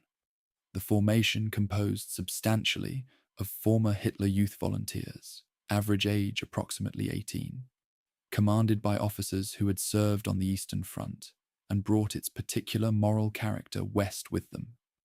A documented number of those prisoners, the war crimes trial proceedings establish at least 23 confirmed cases, were shot after capture. The trial of the SS officer held responsible was complicated by Cold War politics, jurisdictional disputes, and the division of post-war Germany in ways that the outcome of that trial cannot be honestly summarized with any brevity. The man died in 2001 without a conviction. The 23 Canadians he is held responsible for killing remain recorded in the war crimes proceedings, but absent from most popular accounts of D-Day's aftermath. Chapter 10. The tide tables that Eisenhower never had to use. Sometime during the late evening of the 5th of June, 1944. The precise time is unknown, because he didn't record it and no one was watching him do it. Dwight D. Eisenhower took a small piece of paper and wrote a note that he then folded and put in his wallet, and by his own later account, she almost immediately forgot. The note reads in full: "Our landings in the Cherbourg-Havre area have failed to gain a satisfactory foothold, and I have withdrawn the troops. My decision to attack at this time and place was based upon the best information available. The troops, the air and the navy did all that bravery and devotion to duty could do. If any blame or fault attaches to the attempt, it is mine alone." His aide Harry Butcher found it in the wallet 3 weeks later. It is now at the Eisenhower Presidential Library in Abilene, Kansas. Eisenhower did not include it in his memoir. He allowed Butcher to keep it. The note is written in the past tense, not the conditional, not if we fail, or should the landings prove unsuccessful. The past tense, have failed, have withdrawn. Eisenhower composed it as a statement of fact about an event that had already occurred, forcing himself to write through the failure while it was still a future possibility, inhabiting the voice of a man who had already lost and was already accepting the consequences. The handwriting is controlled throughout. The date notation is slightly wrong. He marked it the 5th when the invasion had technically begun on the 6th by the time he wrote it, which suggests he wrote it late on the evening before H hour, before midnight, before the calendar had turned. He wrote his acceptance of failure in the last minutes, before the decision became irreversible. I find that detail, the wrong date, the correct tense, more revealing about the quality of his leadership than anything in the official record. What would failure have actually meant? The question isn't asked often enough, partly because asking it feels vaguely disrespectful to the men who succeeded, and partly because the outcome is so familiar that imagining it differently requires an act of intellectual effort that popular history doesn't typically demand of its audience. A failed D-Day in June of 1944 would not have ended the war in Germany's favor. The Red Army's position on the Eastern Front in the summer of 1944 was strong enough that Soviet victory was by that point a matter of time and cost rather than outcome. What a failed Normandy landing would have altered was the Western European dimension of the war's conclusion, the timeline, the geography, and the specific human cost of bringing Germany to surrender. A replanned Western invasion, possibly 12 to 18 months later, would have encountered a different enemy.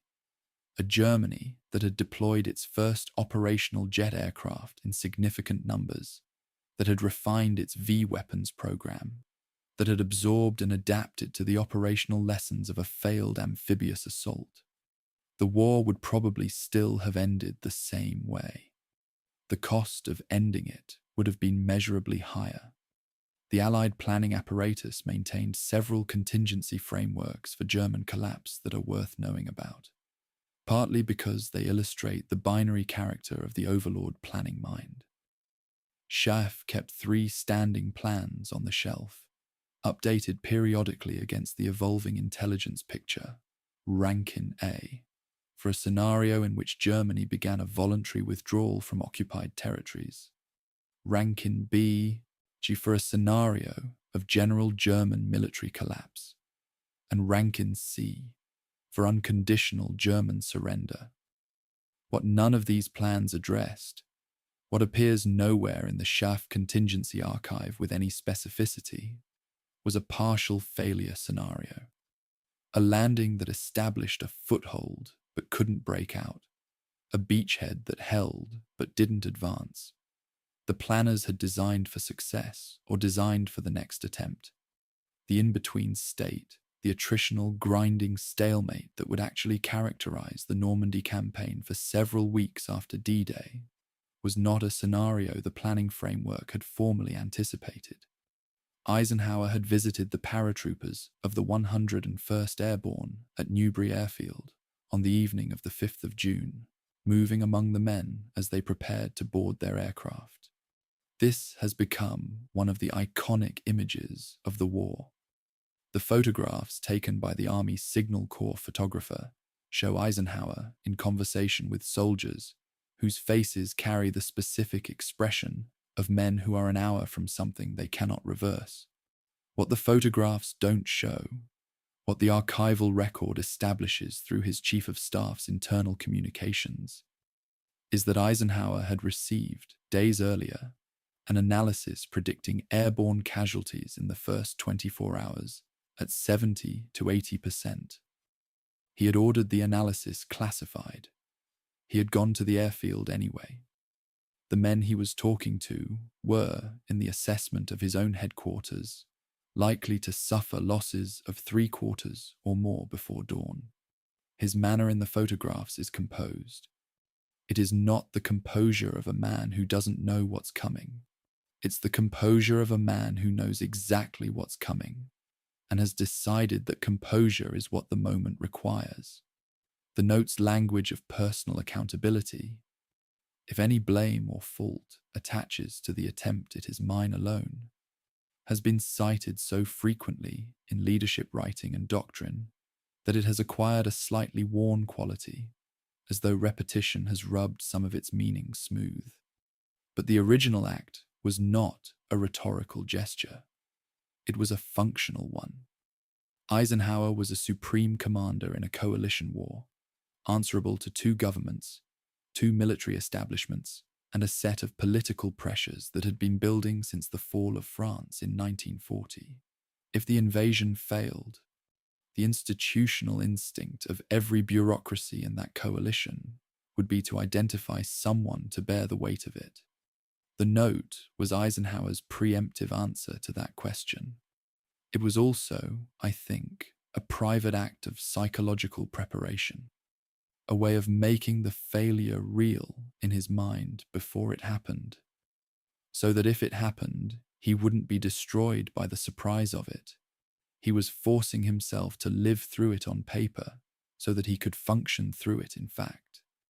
The total Allied investment committed to Operation Overlord on the 6th of June included roughly 5,000 ships, approximately 11,000 aircraft, and more than 150,000 men in the first 24 hours, with 20,000 tons of supplies scheduled for delivery in the first 72 hours. The logistical and industrial mobilization behind that number, 2.5 years of transatlantic shipping, factory production, training programs, and coordination between 2 national militaries that had spent much of the war politely disagreeing about strategy, was a commitment of a scale that had no precedent. The note in Eisenhower's wallet was written against the background of all of it. And the thing about that commitment, the thing that makes the note more than a historical curiosity, is that Eisenhower understood, as he wrote it, that if the note was ever needed, the scope of the failure would be so vast that a single man's acceptance of personal responsibility would be simultaneously true and inadequate. He accepted responsibility anyway. The note is the document of a man who understood the limits of what he was accepting and accepted it regardless. The date error on the note, the 5th written where the 6th should appear, is, in the end, a human detail in a record full of human details. Eisenhower was exhausted. The date had turned without his noticing. He was writing his acceptance of failure in the last minutes before the decision was irreversible, and he got the date wrong. The invasion went anyway. Historians have been dating that note correctly for 80 years, without ever quite explaining what it means that the man who wrote it got the date wrong. It means he was human. It means he was afraid. It means the composure in the photographs at Newbury was a choice made against a background of genuine uncertainty by someone who had decided, at some point in the sleepless hours of the 5th of June, that composure was what the men needed him to perform. He performed it. Then he went back to his desk and wrote a failure statement in the wrong tense with the wrong date and put it in his wallet and went to war. Chapter 11. The Artificial Sea. A memorandum from the naval officer in charge of what the Allies called Mulberry A, dated the 9th of June, 1944, 3 days after the landing, notes that of the 146 Bombardon floating breakwater units assigned to the outer harbour perimeter, 74 were in position. The remaining units, the memo continues, had been delayed by tow cable failures and were scattered across a radius of approximately 18 nautical miles. At the current rate of installation, the harbour would not be operational until D+22 at earliest. The planned operational date was D+12, the world's largest prefabricated engineering structure, constructed in British dockyards over 8 months, at a cost that had competed directly with combat equipment in the allocation priorities of a nation at war, was running 10 days behind schedule before the storm that would destroy it had even appeared on the forecast charts. That memo is in the naval operational files. It doesn't appear in the official histories with anything like the prominence it deserves. The Mulberry Harbour concept originated, in its documented form, in a memorandum from Winston Churchill to his naval advisors, written in May of 1942, requesting a study into floating harbour structures capable of providing sheltered anchorage across an open beach. The memo is in the Cabinet Office files and contains the instruction, which Churchill was fond of applying to ambitious technical proposals, that the solution must be found and must not be obstructed by the counsel of those who say it cannot be done. Whether this represented genuine strategic inspiration or post hoc credit claiming by a prime minister who made many such suggestions and emphasized the ones that worked, is a question the documentary record doesn't settle cleanly. What it does settle is that by late 1942, a dedicated engineering team was working on the problem, and that by early 1944, the solution had been developed to a degree of technical specificity that represented one of the most complex prefabricated engineering undertakings in history. The harbour system had 4 components, and understanding all 4 is necessary to understand how the whole was supposed to work. The Phoenix caissons were the foundation of the breakwater, hollow reinforced concrete boxes, each the approximate height and volume of a 5-story apartment building, designed to be towed across the channel, positioned according to a precise geometric plan, and scuttled on the seabed to form a continuous breakwater wall. The largest Phoenix units weighed approximately 6,000 tons when empty. The Bombardon floating breakwaters were the outer screen, cruciform section steel structures, each roughly 90 meters long, designed to absorb and dissipate wave energy before it reached the Phoenix caissons behind them. The Whale floating roadways were the infrastructure that connected the harbour to the shore. Articulated steel platforms, each section 25 meters long, pin-jointed to allow flexion against the tide, designed to carry vehicles, including fully loaded Sherman tanks, from ship to beach across open water. And the spud pierheads were the loading platforms, floating pontoons mounted on vertical steel legs that could rise and fall with the tide, maintaining a level deck surface regardless of the height of water beneath them. 2 complete Mulberry harbours, one American at Omaha, one British at Gold Beach near Arromanches, were planned, constructed, and towed across the channel in the weeks following D-Day. The Phoenix construction program ran from October of 1943 through to late May of 1944, consuming concrete, steel reinforcement, and skilled labour at a rate that genuinely competed with weapons production in the British wartime allocation system. To conceal the structures from German aerial reconnaissance during their construction, 46 Phoenix caissons were deliberately sunk in shallow water near their construction sites and refloated only in the days immediately before the invasion. The submergence and refloating procedure required precise ballasting calculations to ensure the caisson's structural integrity was maintained during both phases. The buoyancy margin during refloating was narrow enough that a ballasting error would have resulted in the caisson breaking its back, the concrete cracking along the stress lines, before it could be moved. The engineers ran the calculations, refloated all 46, and towed them to France. The towing operation itself required 160 ocean-going tugs, operating in coordinated groups, handling a tow that was sometimes heavier, slower, and more sensitive to weather conditions than anything commercial maritime towing had previously attempted.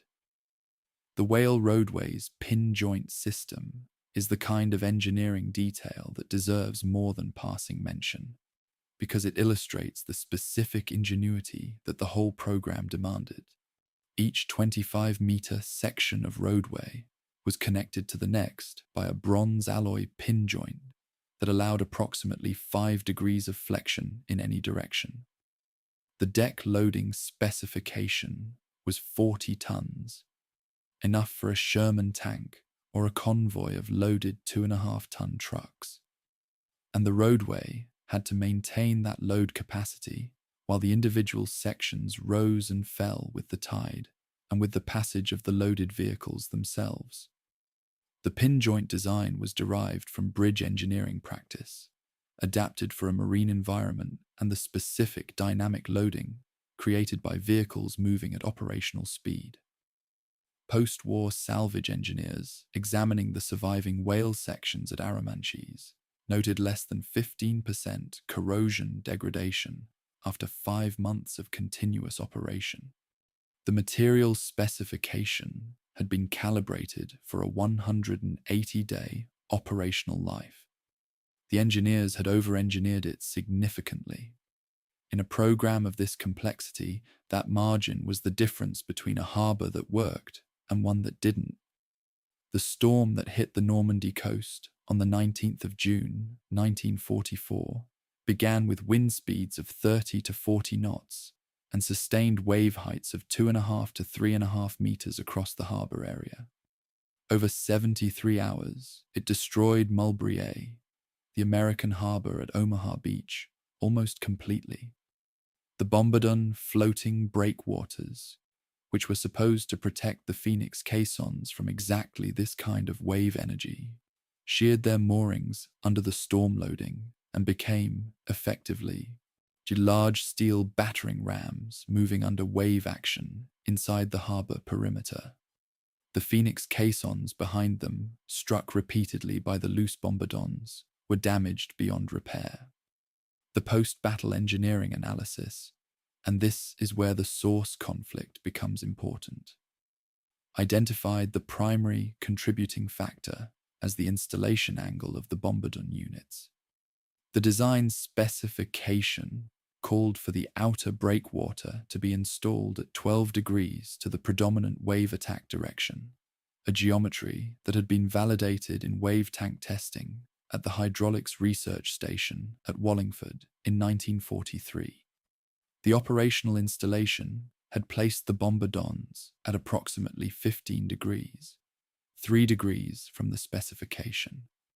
In the wave conditions of the 19th of June, those 3 degrees doubled the transmitted wave energy inside the harbour perimeter. The British Mulberry at Arromanches survived the same storm substantially intact. Post-war analysis attributed its survival in part to its bombardon installation angle of approximately 11 degrees, marginally closer to the design specification than the American harbor's 15. 1 degree better than designed at Arromanches, 3 degrees worse than designed at Omaha. The difference between a harbor that stood for 5 months and processed 2.5 million men and one that was destroyed in 73 hours. The U.S. Army Corps of Engineers post-war study characterized the June 19th storm as a once-in-40 years weather event, implying that the harbor's destruction was the result of exceptional conditions beyond the design envelope. The British Ministry of Works' independent analysis, conducted in 1946 using the same meteorological data, characterized the storm as severe but not exceptional, and located the primary failure cause in the installation angle error. The Corps of Engineers had an institutional interest in attributing the failure to weather. The British analysis had no such interest. Both analyses survive in the archive. The reader can decide which weighting makes more sense. What happened after Mulberry A was destroyed is, in the longer history of the Normandy campaign, almost as important as the harbour itself. American logisticians, faced with the loss of their primary planned supply infrastructure, fell back on direct beach unloading, driving landing ship tanks directly onto the sand at high tide, unloading during the low tide interval, and retracting at the next high tide. This technique, supplemented by WW, amphibious trucks shuttling between offshore ships and the beach, achieved throughput rates that surprised everyone who had calculated them as insufficient in the pre-invasion planning. The beach proved more capable than the planners had believed it would be without artificial shelter. The conclusion drawn by the post-war logistics review is awkward for anyone who wants to tell a simple story about the Mulberry program. The artificial harbour, as it was originally conceived, may not have been strictly necessary, because the simpler system it was designed to replace was more resilient than the planning assumptions had allowed. The British harbour at Arromanches remained useful and functional for 5 months. The American harbour was replaced by a method that worked. Both of those things can be true simultaneously, and together they say something interesting about the relationship between ambitious engineering solutions and the adaptive capacity of the people who have to operate without them. Chapter 12. The Other Side of the Wire. The OKW situation. Report for 0 and 600 hours on the 6th of June, 1944, contains a sentence that, read in full context, is one of the most consequential single sentences in the administrative record of the entire war. It reads, "The landings at the Normandy coast are confirmed. The Führer has been informed. Panzer reserves remain at the Führer's personal disposal.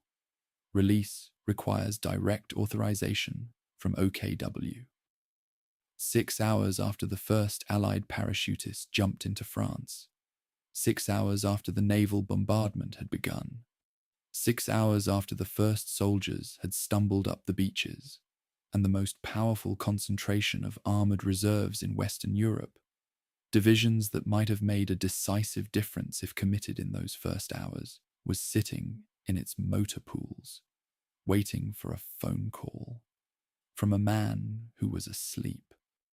The question of what Adolf Hitler knew and when he knew it on the morning of the 6th of June is one that the available sources answer in pieces, and the picture they assemble is less dramatic than the popular version suggests. The popular version has Hitler sleeping through D-Day because his staff were too afraid to wake him. The actual record is slightly more complicated. Hitler's staff knew about the landings from the first reports, which began arriving before dawn. They assessed the landings, in the absence of Hitler's involvement, as potentially a diversionary operation, the expected feint before the real landing at the Pas de Calais. This assessment was not irresponsible given the intelligence picture they had, which had been shaped for months by Operation Fortitude. They delayed waking Hitler not purely out of fear, though fear of his reaction was certainly present, but because the standing operational procedure for committing the strategic reserves was to wait for the Führer's personal order, and the Führer's personal order required the Führer's personal involvement, and the standing assessment was that the Normandy landings had not yet been confirmed as the main effort. By the time Hitler was fully engaged with the situation, it was mid-morning. By the time the Panzer reserves began to move, it was early afternoon. By the time they began to engage Allied forces in strength, it was the 7th of June. Rommel's window, the hours when German armour committed at the water's edge might have made a difference, had closed. General Major Fritz Bayerlein commanded the Panzer Lehr Division, which was, in the spring of 1944, arguably the most powerful single armoured formation in the German order of battle in France. It had 130 tanks, a full complement of motorised infantry, and had been built as a demonstration division, a formation intended to embody German armoured doctrine at its most capable. On the morning of the 7th of June, 24 hours after the landings, Panzer Lehr received its orders to move toward the beachhead. Allied air reconnaissance identified the division's road column within approximately 90 minutes of departure. What followed is documented in Bayerlein's post-war interrogation transcripts, held at the Foreign Military Studies Archive at the US Army Europe headquarters. His language in those transcripts is that of a professional soldier describing something that violated his understanding of how warfare was supposed to work. By evening of June 7th, he told his interrogators, I had lost 5 tanks destroyed, 84 half-tracks and other armoured vehicles, and an estimated 700 men, and I had not yet engaged a single Allied soldier. The road from the Seine to Caen had been worked over by RAF Typhoons, firing 60-pound rockets and American P-47 Thunderbolts carrying 500-pound bombs. The division that arrived at the front was a diminished version of the division that had left its motor pools.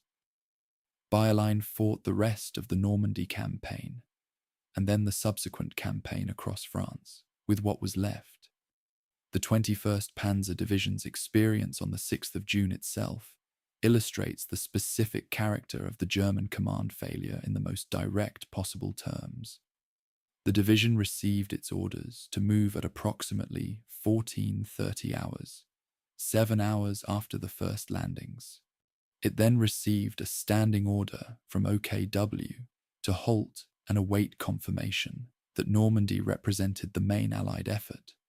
The division's war diary records 6 separate halt and proceed orders in the first 12 hours of its deployment, reflecting the oscillation of a command structure that couldn't make up its mind, because the man whose mind needed to be made up was working from an intelligence picture that Fortitude had spent a year carefully constructing. The division did reach the coast on the evening of the 6th, briefly through the gap between the Juno and Sword beachheads, before withdrawing in the face of declining daylight, incoming Allied aircraft, and the absence of the infantry support that might have allowed the armoured penetration to hold. The moment existed. The exploitation didn't follow it. The German command system had produced an armoured division at the right place and the right time, without having any means of turning that fact into a sustained tactical advantage. The OKW command architecture, the specific mechanism by which Hitler had concentrated strategic decision-making authority in himself at the expense of the operational commanders in the field, is best understood not as a political arrangement imposed on the military, but as the mature form of a centralizing tendency that had been developing since the early years of the war. Von Rundstedt, as Commander-in-Chief West, had nominal authority over the entire German military establishment in France. Rommel, as Army Group B commander, had direct authority over the formations defending the Channel coast, and neither man had the authority to commit the strategic armoured reserve without Hitler's personal approval. The reserve had been placed under OKW, under Hitler's personal authority, precisely because Hitler didn't trust his generals to commit it correctly. He had watched, on the Eastern Front, as armoured reserves committed prematurely had been destroyed before the situation clarified. He was applying that lesson to France. The lesson wasn't wrong in the abstract. Applied to the specific conditions of an Allied amphibious landing supported by total air superiority, it was catastrophic. There is a figure in the German record of the 6th of June who almost never appears in the English language accounts, NGs, and whose presence in the contemporary documents tells you something about the specific texture of the German experience that the strategic overview doesn't capture. He was a machine gunner, an Unteroffizier, positioned in one of the German strongpoints at the eastern end of the Omaha Beach sector. His post-war memoir, published in German in 2000 and published in a German language edition that has never been translated into English, describes what it was like to be on the other side of the waterline on that morning. He describes firing until the ammunition was exhausted and then firing again with replenishments brought up from the strongpoint's reserve. He describes the progression of the morning as something experienced not as triumph or endurance, but as accumulation. The accumulating weight of what was happening, the accumulating difficulty of what he was doing, the accumulating impossibility of the situation he found himself in. He was 20 years old. He had been placed in that position by decisions made above him at every level of a command structure that had told him the Atlantic Wall was impregnable and the invasion would not come in bad weather. In the afternoon, he writes, he found himself firing at the water rather than at the men. He wasn't out of ammunition. He describes it as a state he couldn't explain and couldn't overcome. He called himself, in the title of his book, The Monster of Omaha Beach. He was 20 years old, and he had been given no choice about the position he was in or the weapon in his hands. This chapter has been built substantially on German language sources, and I want to acknowledge why that choice is deliberate and what it means. The English language documentary tradition about D-Day has a persistent structural tendency to treat the German military experience of the 6th of June as either the obstacle to be overcome or the competence to be acknowledged, but rarely as a human experience to be understood. The OKW signals logs, the divisional war diaries, Bayerlane's interrogation transcripts, and the memoir of the machine gunner at Omaha Beach are all primary sources of equal documentary validity to the V Corps after-action report or the 101st Airborne's drop zone assessment. They describe the same event from positions that are geographically close and humanly distant, sitting with both sets of sources simultaneously, reading the American Corps report and the German operational log as documents about the same morning, produces a picture of the 6th of June that neither source alone can provide. The Allied documents describe a catastrophe that became a success. The German documents describe a success that became a catastrophe. Both descriptions are accurate. Neither is complete without the other. Chapter 13. The Letter in the Pocket. There is a letter at the National World War II Museum in New Orleans, one of several hundred held in their personal correspondence archive, written by a private first class in the 1st Infantry Division to his mother in Cleveland, Ohio, on the 4th of June, 1944. The letter is handwritten on standard army stationery, 2 pages. The handwriting slightly cramped in the way of someone who wrote with deliberate care rather than natural ease. It reads, in its final paragraph, "Don't worry about me, Ma. I've been trained for this. I know what to do. I just want you to know that you've been the best thing in my whole life, and everything I did wrong I'm sorry about." He was killed at Omaha Beach at approximately 0700 hours on the 6th of June. His letter arrived at his mother's home on the 12th of June, 6 days after his death. 4 days after the official casualty telegram had already come through the front door by Western Union.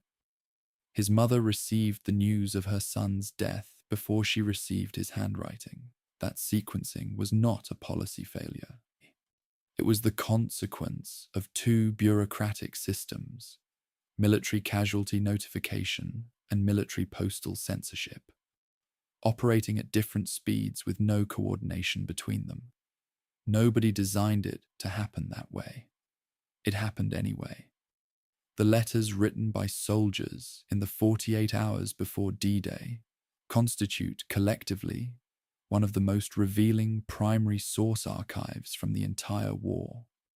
Not for what they say about strategy or tactics or the mechanics of the operation, but for what they say about the interior lives of the people who fought it. They are also, by any serious reckoning, one of the least consulted categories of evidence in the historical literature. The major operational histories cite them occasionally, usually for color, usually in abbreviated form, usually at the beginning of a chapter that then moves on to troop movements and casualty statistics. I think this is a mistake of prioritization. These letters are not supplementary to the history of D-Day. They are the history of D-Day, seen from the only vantage point that actually mattered to the people who lived it, their own. The recurring themes across the American letters are specific and consistent enough to constitute a pattern. Practical arrangements appear with striking regularity. Who should have the car, the dog, the savings account, the hunting rifle? These aren't morbid details. They're the details of men who have looked clearly at what might happen and have decided that the clearest expression of love available to them is to ensure that the people they love will be practically provided for. There is in most of the letters an almost complete absence of political language. No declarations of fighting for democracy. No invocations of the cause or the principles at stake. The men who wrote these letters were not, in the main, thinking about the geopolitical architecture of the post-war world. They were thinking about their mothers, their wives, their children, and the specific men beside them. The man in the next bunk, the man who shared their foxhole during training, the man whose name they'd know for the rest of their lives, whether the rest of their lives was 3 days or 60 years. The British letters carry a slightly different texture, not in their emotional content, but in their register. Corporal William Spearman of the 47th Royal Marine Commando wrote to his wife Margaret on the 5th of June, 1944. The letter is held at the Imperial War Museum, donated by his wife in 1998, the year after Spearman's death at the age of 89. He had never spoken publicly about D-Day in his lifetime. He apparently spoke privately about it even less. His wife donated the letter without explaining why she had kept it for 54 years. The letter reads, in part, "If this comes to you without a follow-up from me, know that I was completely all right up until whatever moment it was. I wasn't frightened in the end. I don't think I will be. You made me too happy to be frightened of losing it." Spearman survived the landing, survived the Normandy campaign, survived the war, and lived to 89. He never wrote a memoir. He never gave an interview. The letter, addressed to a contingency that didn't happen, is the only public record he left of who he was on the 5th of June, 1944. The Canadian voice in this archive comes partly in French, which matters, not as a linguistic curiosity, but as a fact about the composition of the force that crossed the Channel. Private Omer Séguin of the Royal 22nd Regiment, the Vendôme, one of the most distinguished French-Canadian units in the Canadian Army, wrote to his sister in Quebec City on the 4th of June. He was 19. The letter is in French and has not, to my knowledge, been translated into English in any published collection. The relevant passage reads, Je ne sais pas ce que demain apportera. Je sais seulement que nous y allons ensemble, et que si c'est la fin de quelque chose qui valait la peine. Which translates, as directly as the syntax allows, as, I don't know what tomorrow will bring. I only know that we go together, and if it is the end, it is the end of something worth having. Séguin was killed at Carpiquet Airfield on the 8th of June. He was 19 years old, and he had described the end of his life, in a letter he wrote 2 days before it, as the end of something worth having. I have been researching this period for a long time. I have never encountered a sentence that summarizes what D-Day cost with such precision in so few words. There is a German diary in the archive at the Imperial War Museum that was found by an Allied soldier in an abandoned bunker in the Normandy sector and submitted to intelligence services, who catalogued it and filed it and eventually transferred it to the permanent collection. See, the soldier who kept it was a Feldwebel in the 726th Infantry Regiment, 716th Infantry Division, one of the static coastal defense units that had been garrisoning the Normandy sector for 2 years. His diary entry for the 5th of June, 1944, reads, Quiet today. The English radio has been sending more of the coded messages than usual. Lieutenant Fisher says they always do this before they intend something. Maybe. We have heard this for 2 years. The last sentence is carrying a weight that the writer may not have been fully conscious of. 2 years of false alarms. 2 years of heightened alert followed by nothing. 2 years of living in a defensive position on a coast that the enemy kept almost but never quite attacking. The entry ends there. He survived the war. The diary ends with the 5th of June entry, because he apparently stopped keeping it after the 6th. Whatever happened to him on the 6th of June, it ended his habit of writing things down. The hours between boarding the transport ships and the actual landing, the long night of the 5th to 6th of June for the men who crossed by sea, appear in multiple accounts with a quality of temporal suspension that is worth dwelling on. Several diaries describe card games played without apparent concentration, letters reread multiple times, the pages gone soft at the folds, men sleeping in a way that observers consistently describe as unusually deep. The sleep, one company sergeant wrote in his post-action memoir, of men who have decided that whatever is coming, and that rest is the only thing they can still control. Which is this specific quality of waiting, too late to change anything, too early to act, suspended between the decision that had been made for them and the consequence that was coming regardless, is the emotional texture of D-Day that the operational histories don't have a vocabulary for. The letters provide the vocabulary. They are about waiting. Almost all of them are, in their deepest structure, about waiting. The military censorship protocol that governed personal mail in the European theatre of operations required each letter to pass through a unit censor, the soldier's direct commanding officer for enlisted ranks below sergeant, or a designated censor officer for larger formations.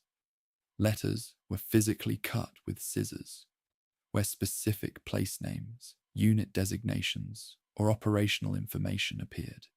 The censorship instruction pamphlet, issued as a classified document titled Security of Correspondence, European Theatre of Operations, explicitly permitted censors to pass without restriction all expressions of personal emotion, personal arrangements, and religious sentiment.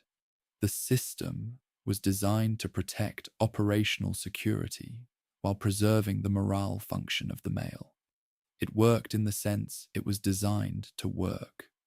What it produced, as a secondary consequence that nobody designed, was an archive of intimate human expression that had been specifically protected from the scissors.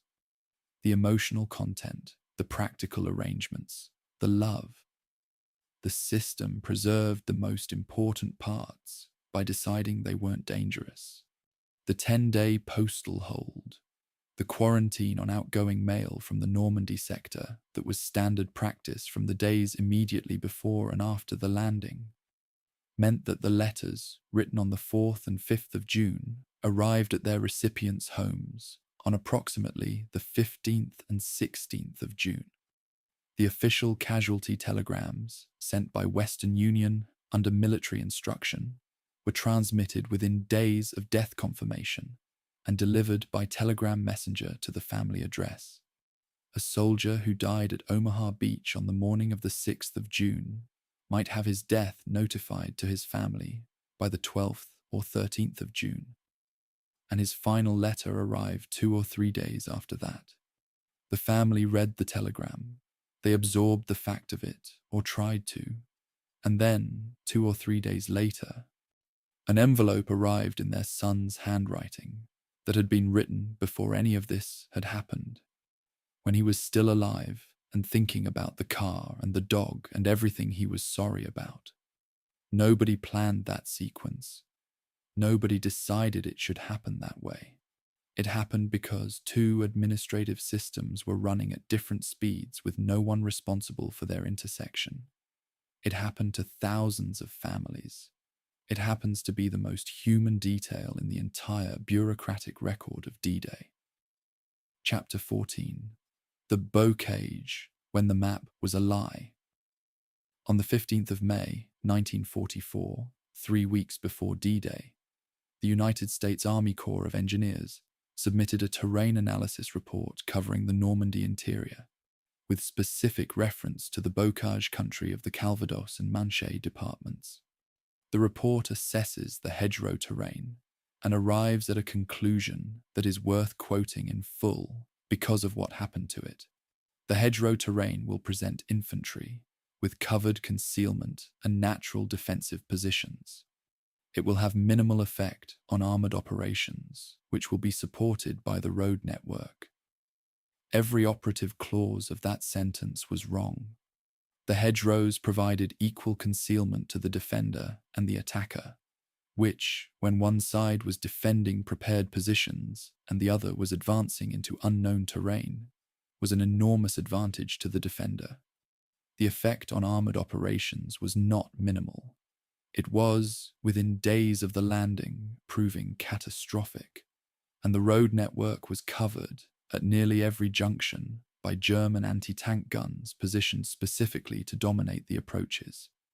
The terrain analysis was wrong in its conclusions, because it was right in its observations, but wrong in how it interpreted them. Someone had looked at the bocage correctly, and then reasoned about it through the lens of doctrine that the bocage was about to invalidate. The Norman bocage is an ancient landscape. The raised earth banks that define it, typically 1 to 1.5 meters high, 1 meter wide at the base, topped with thorn and elder and oak grown to 2 or 3 meters, are the remnants of Roman-era field boundaries, reinforced over roughly 2,000 years of continuous agricultural use, until they achieved the structural density of low earthworks. Each field in the bocage is, in effect, a small fortress, bounded on all 4 sides by a wall that stops armor, provides overhead concealment from aerial observation, which creates natural firing positions at chest height, and connects to every adjacent field by sunken lanes, barely wide enough for a single vehicle. A German infantry squad defending a bocage field with an MG-42 and 2 rifle positions could hold the position against a much larger attacking force for a disproportionate length of time.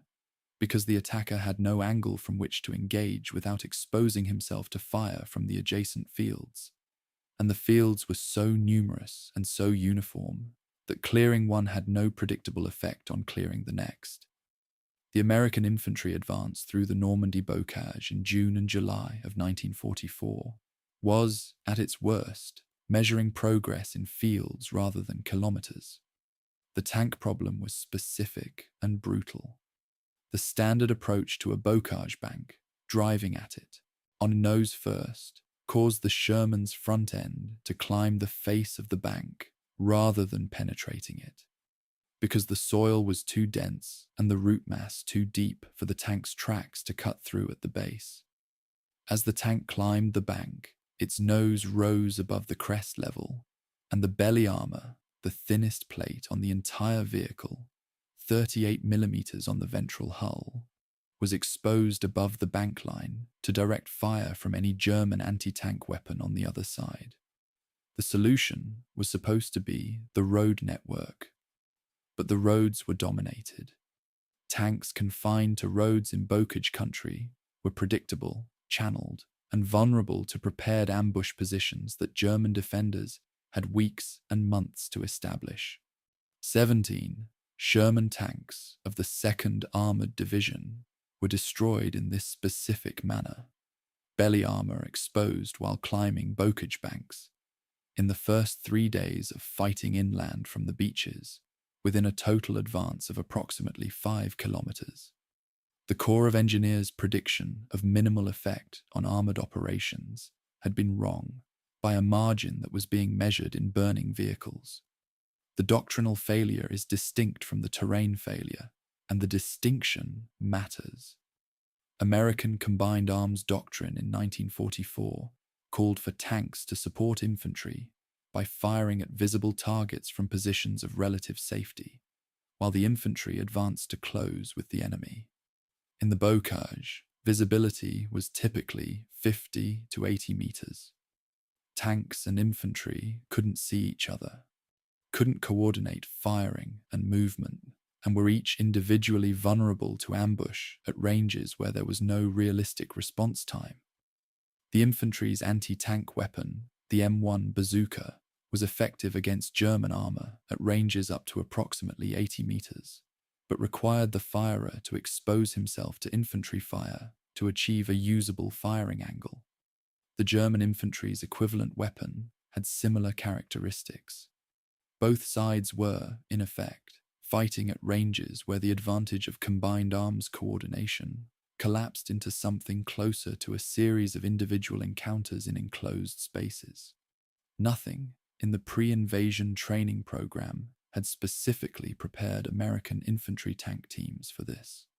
The training had taken place on open ground in England, where the coordination between tanks and infantry made visual sense. In Normandy, the coordination made tactical sense, but couldn't be executed because the terrain removed the preconditions for it. Sergeant Curtis G. Hulin of the 2nd Armored Division's 102nd Cavalry Reconnaissance Squadron brought his proposed solution to a V-Corps operations conference on the 14th of July, 1944, in response to a direct request from Brigadier General James Doyle for solutions to the hedgerow problem. The solution was this: take the steel prongs from the German element C beach obstacles, the same devices that had been planted in the surf zone at Omaha in Utah, to rip open the hulls of landing craft, cut them to a specific length, and weld them to the front glacis plate of a Sherman tank, pointing forward and slightly downward at an angle calculated to engage the base of a bocage bank rather than the face. The prongs, positioned to dig into the root mass at ground level, would part the bank horizontally rather than climbing it, the tank driving through the base of the obstacle while the earth and vegetation fell over the hull, keeping the belly armor in contact with the ground and the tank's gun on a level firing plane. The concept was demonstrated with a modified vehicle on the 15th of July. V-Corps approved it on the 17th. The mass modification program began immediately. What happened in the 8 days between approval and the launch of Operation Cobra is one of the more remarkable organizational achievements of the entire campaign, and it receives approximately 2 sentences in most histories. Every available piece of captured German steel beach obstacle in the American sector, element C frames, Belgian gates, timber stakes reinforced with metal, was located, collected, and transported to the divisional maintenance areas. Welding teams worked around the clock. The modification required 2 to 3 man-hours of welding per tank, plus fabrication time for the prongs themselves. By the 25th of July, when Cobra launched, approximately 500 Sherman tanks had been fitted with what the men called Rhino devices, representing roughly 60% of the American armored strength available for the breakout.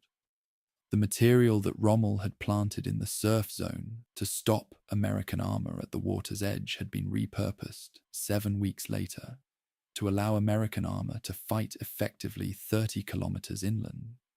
The captured German steel had been turned around and used against the people who put it there. I find that particular loop of the story, the beach obstacles becoming the bocage solution, one of the most satisfying details in the entire archive. The official US Army history of the European campaign, in its treatment of the bocage period and the hedgerow cutter, attributes the development of the Rhino device to a V-Corps research and development initiative and notes Kulin's contribution in a sentence. The V-Corps Special Projects Report of the 25th of July, which is the contemporaneous primary source, tells a different story. The concept originated entirely with Kulin's informal proposal at the July 14th conference, was adopted without any formal research and development process, and was in mass production within 72 hours of its first demonstration. The Army adopted an enlisted soldier's improvisation as operational policy faster than it normally takes to approve a replacement button on a uniform. The official history then restructured the narrative to make the adoption appear planned. This is what institutions do. They absorb individual initiatives into their own framework and reframe the history of those initiatives in terms of institutional process. It doesn't diminish what Kulin did. It slightly diminishes the institutions that needed to claim credit for it. Kulin's device solved the penetration problem. It didn't solve the coordination problem, the visibility problem, or the casualty rate problem. Those were addressed more slowly, through the accumulated tactical adaptation of units that had been in the bocage, long enough to develop their own local techniques. The use of tank infantry teams communicating by telephone handsets attached to the rear of Sherman tanks, allowing the infantry to direct fire without exposing themselves. The systematic use of artillery to suppress adjacent fields during an advance, rather than concentrating on the field being assaulted. The development of what some units called marching fire, in which infantry advanced while continuously firing in all directions, rather than moving between covered positions. None of this was in the pre-invasion training manuals. All of it was in the after-action reports from units that had been in the bocage for 3 to 5 weeks. The training manuals were updated afterward. The bocage fighting itself was the curriculum. The terrain analysis failure, the May 15th report's conclusion that the hedgerows would have minimal effect on armoured operations, was not a failure of observation. The report had observed the hedgerows correctly. It had described their physical characteristics with reasonable accuracy. The failure was interpretive. The analysts had processed accurate physical data through a doctrinal framework that was incompatible with the terrain's actual operational character. They had looked at the bocage through the lens of what they expected armor to be able to do, rather than through the lens of what the terrain would actually allow. This specific category of analytical failure, accurately observed data processed through an incorrect interpretive framework, appears in the post-war intelligence literature as one of the canonical examples of what analysts call mirror imaging, the tendency to interpret the unknown through the template of the already known. The bocage didn't behave like the terrain the doctrine had been written for. The doctrine, therefore, didn't work for the bocage. The May 15th report is a document of a system that was looking at the right ground and drawing the wrong conclusions, and the men who paid the cost of that error were the ones who had to fight in the fields the report had incorrectly assessed. Chapter 15. The Fuel That Couldn't Wait.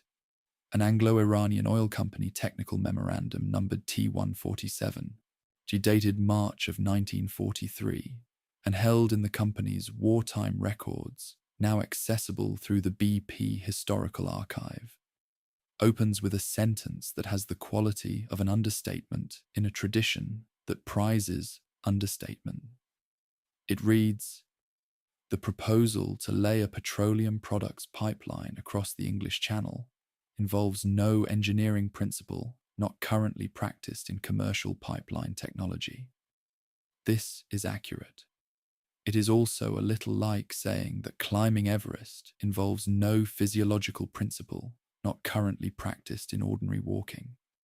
The engineering principles were familiar. The conditions under which they were to be applied across the floor of the English Channel under enemy observation in wartime at operational speed to supply a continental campaign were not familiar at all. The same memorandum identifies three primary novel challenges: the continuous laying methodology in a tidal current environment, the security implications of a visible installation process, and the absence of any precedent for pipeline repair at depth under wartime operational conditions. Three problems. The engineers solved the first two. The third never materialized because the pipeline worked the first time. Operation Pluto, pipeline under the ocean, was one of those Second World War engineering programs that the popular literature mentions in passing and never quite explains. It gets a sentence in most D-Day histories. A pipeline was laid under the Channel to supply fuel to Allied forces in France. The sentence is accurate. It conveys almost nothing about what the program actually required. The basic premise was that the Allied advance through France would consume fuel at a rate that surface tanker delivery and port throughput could not sustain. That at some point in the campaign, the gap between fuel demand and fuel supply would become the binding constraint on how fast and how far the Allied armies could move. Pluto was the answer to that constraint. A direct sub-sea pipeline connection between the English fuel terminal infrastructure and the French forward distribution system, capable of delivering approximately 1 million gallons of motor and aviation fuel per day, without depending on tankers, ports, or the weather conditions that governed surface shipping. The program used two distinct pipe designs, and understanding the difference between them matters for understanding why Pluto succeeded where other engineering programs of comparable ambition fell short. The first was the HAIS cable pipe, named for its developers at Henley's and the Anglo-Iranian Oil Company, which adapted submarine telegraph cable technology by replacing the electrical conductor core with a 3-inch internal bore steel tube surrounded by a lead pressure sheath, surrounded by steel armor wires in the same configuration used for armored sub-sea telegraph cables. The lead sheath was not, in the first instance, a pipeline engineering solution. It was a telegraph cable solution borrowed because it happened to solve the same problem, containing internal pressure while remaining flexible enough for the laying operation.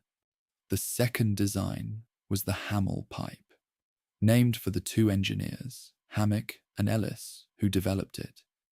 A rigid steel pipe with an external diameter of 3.5 inches, a wall thickness of approximately 1/5 of an inch, weighing roughly 20 pounds per linear foot. The Hamel pipe was wound onto enormous floating reels called conundrums. each reel 90 feet in diameter and 60 feet wide, capable of holding 70 miles of pipe, weighing approximately 1,900 tons when fully wound. The conundrum was towed across the channel, while the pipe paid out from the drum, sinking to the seabed under its own weight.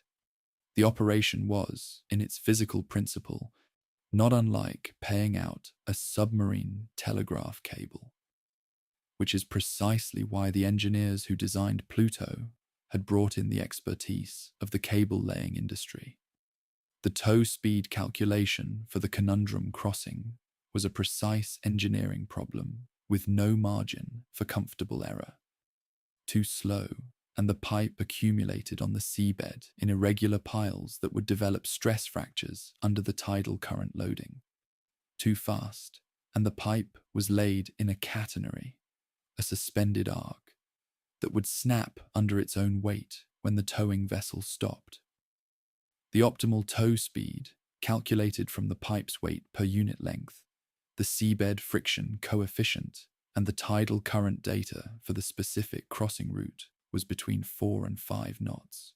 The entire channel crossing, approximately 70 miles from the Isle of Wight to Cherbourg, was completed in a single continuous operation, lasting approximately 16 hours.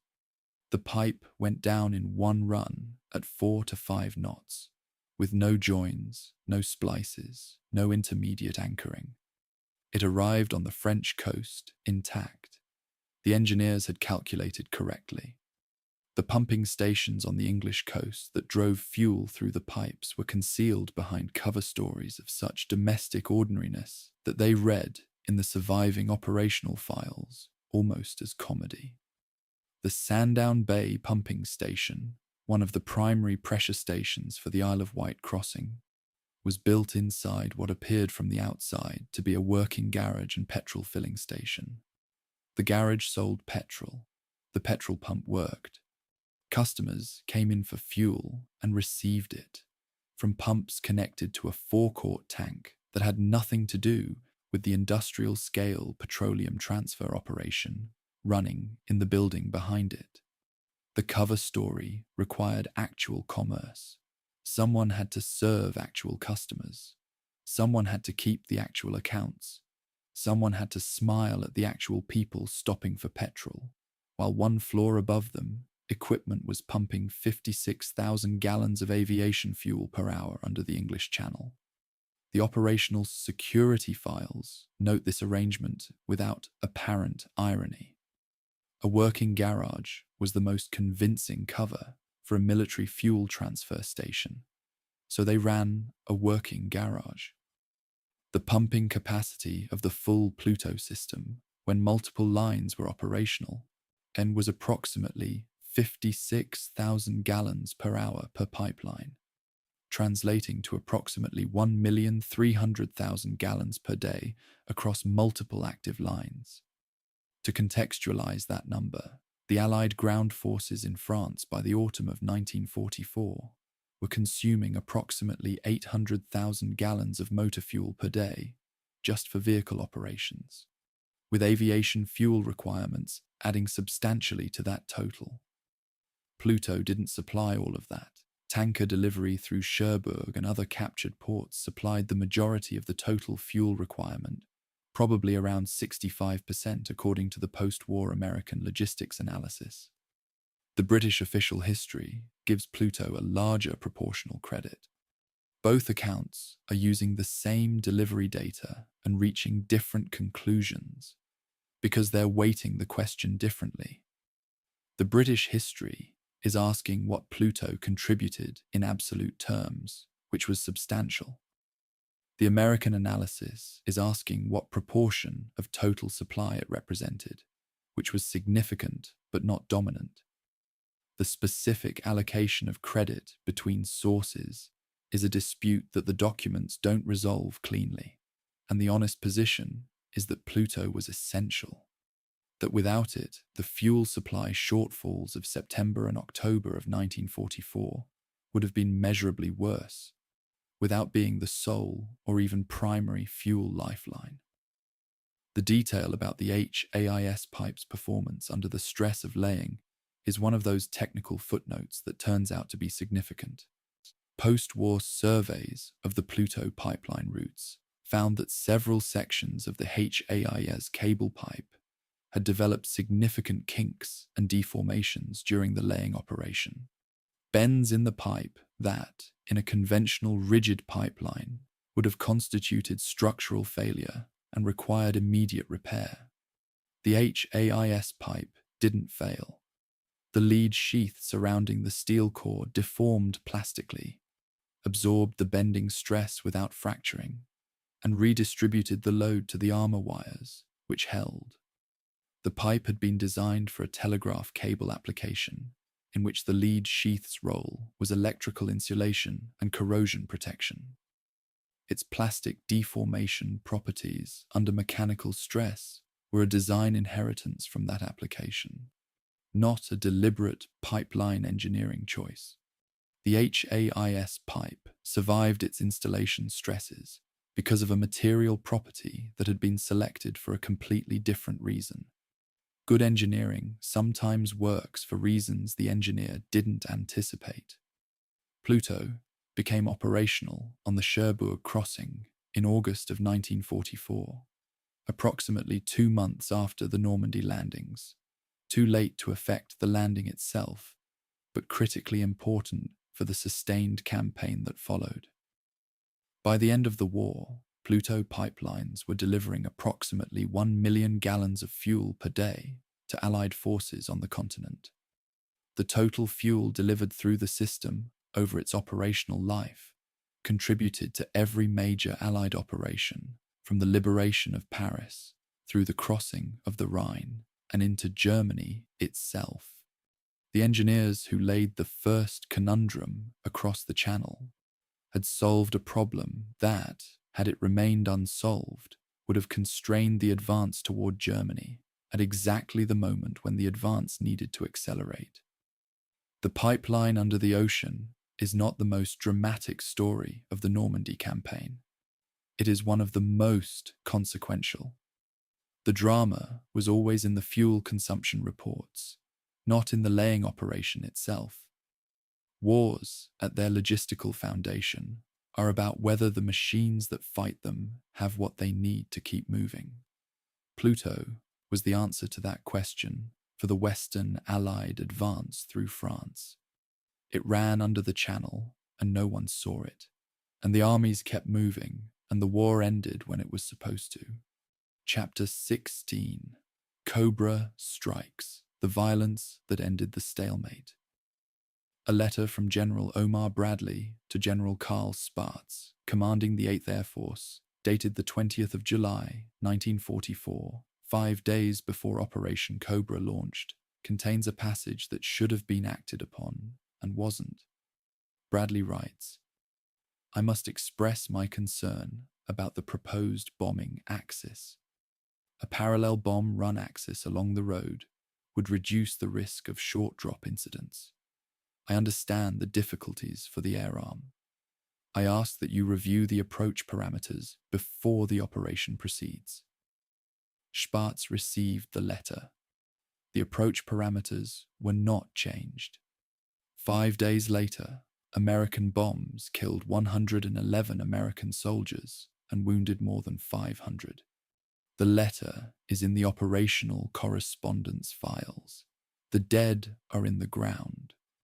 The operational approach that Bradley had written to question was the approach that produced the casualties. There is a specific category of tragedy, not negligence, not malice, but a known risk that was not addressed in the available time. And Bradley's letter sits precisely at its center. Operation Cobra was the plan to break out of the Normandy stalemate. By late July of 1944, the Allied advance inland from the beaches had slowed to a rate that strategic planners found alarming and frontline soldiers found lethal. The bocage fighting was consuming men and equipment at a pace that the logistical system could sustain, but that the operational timetable could not. The original Overlord plan had assumed a much more rapid inland advance. Caen, designated a D-Day objective, hadn't fallen until mid-July. The German line, though stretched, was holding. What General Omar Bradley proposed was not a conventional breakthrough operation, but something more radical.